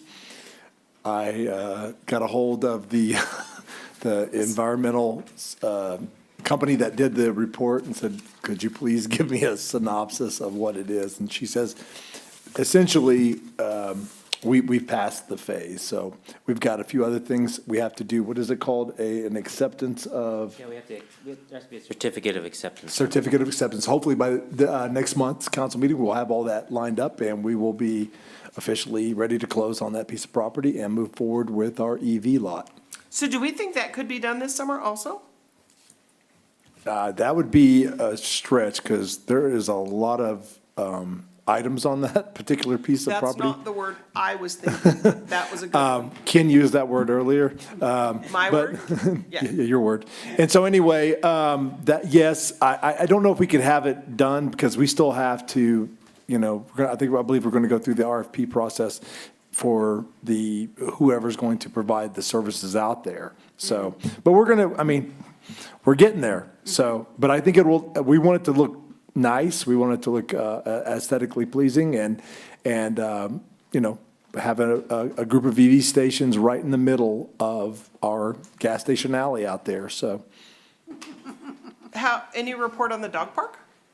I haven't heard anything back from Anna yet. That may be months before we even hear back. Typically, what she had expressed to me is they might come back and ask more additional questions if we're, in consideration, which I think we probably could be, but she'll be the point of contact for that, so. And Let me see if. actually, Megan Catherine's gonna help. and Lydia, the two ladies that are doing the administration, assured me that they will be asking questions probably of every applicant. Sure. Before they make any decisions. Sure, and So, they want to do their due diligence. yeah, 'cause- but when I get an email that says grants, I get excited and then I go, it's not that one. It's not that one, Yeah. yep. Same here. Would we send out a bid on that property on the Boulevard for like Tesla or anybody like that? Yeah, I believe we can put it out there for, Tesla, and there's another, was it Rivian?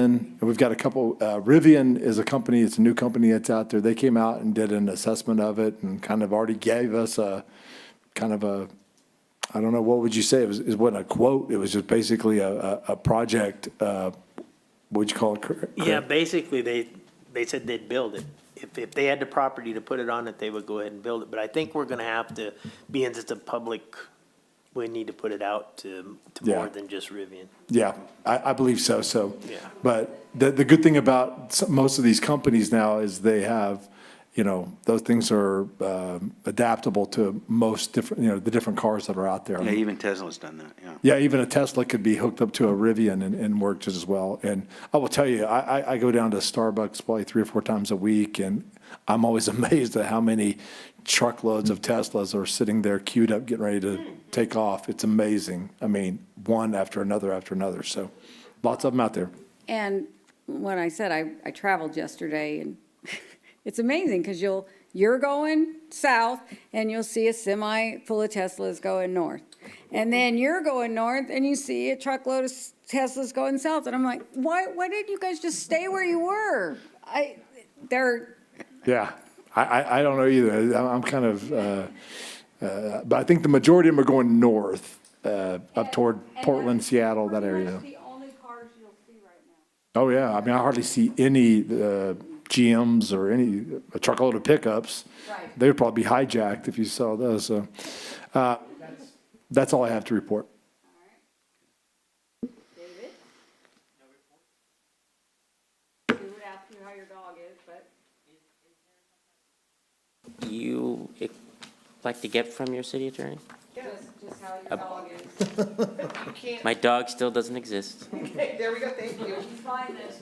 I'm still, yeah, I That's some litigation that we don't have updates on, that's probably the best. Say that in public. The Loves matter was, there, it looks like oral argument is going to be set soon. We Yeah. got a request from the court saying we can decide this without argument, so let us know if you want to waive oral argument. Today, the petitioners filed their request for oral argument, so there will be oral argument. It just hasn't been scheduled yet.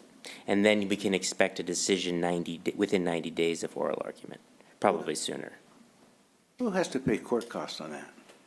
Who has to pay court? Well, usually with appeals, the person who loses. Hopefully not us. Well, any if it was us, it would be Love's, right? Yeah. Yeah. They're currently. Unfortunately, we don't want to lose it all, yeah. Okay, Stacy, Bob's not here. You're the closest thing. A second. All in favor? Aye. Aye.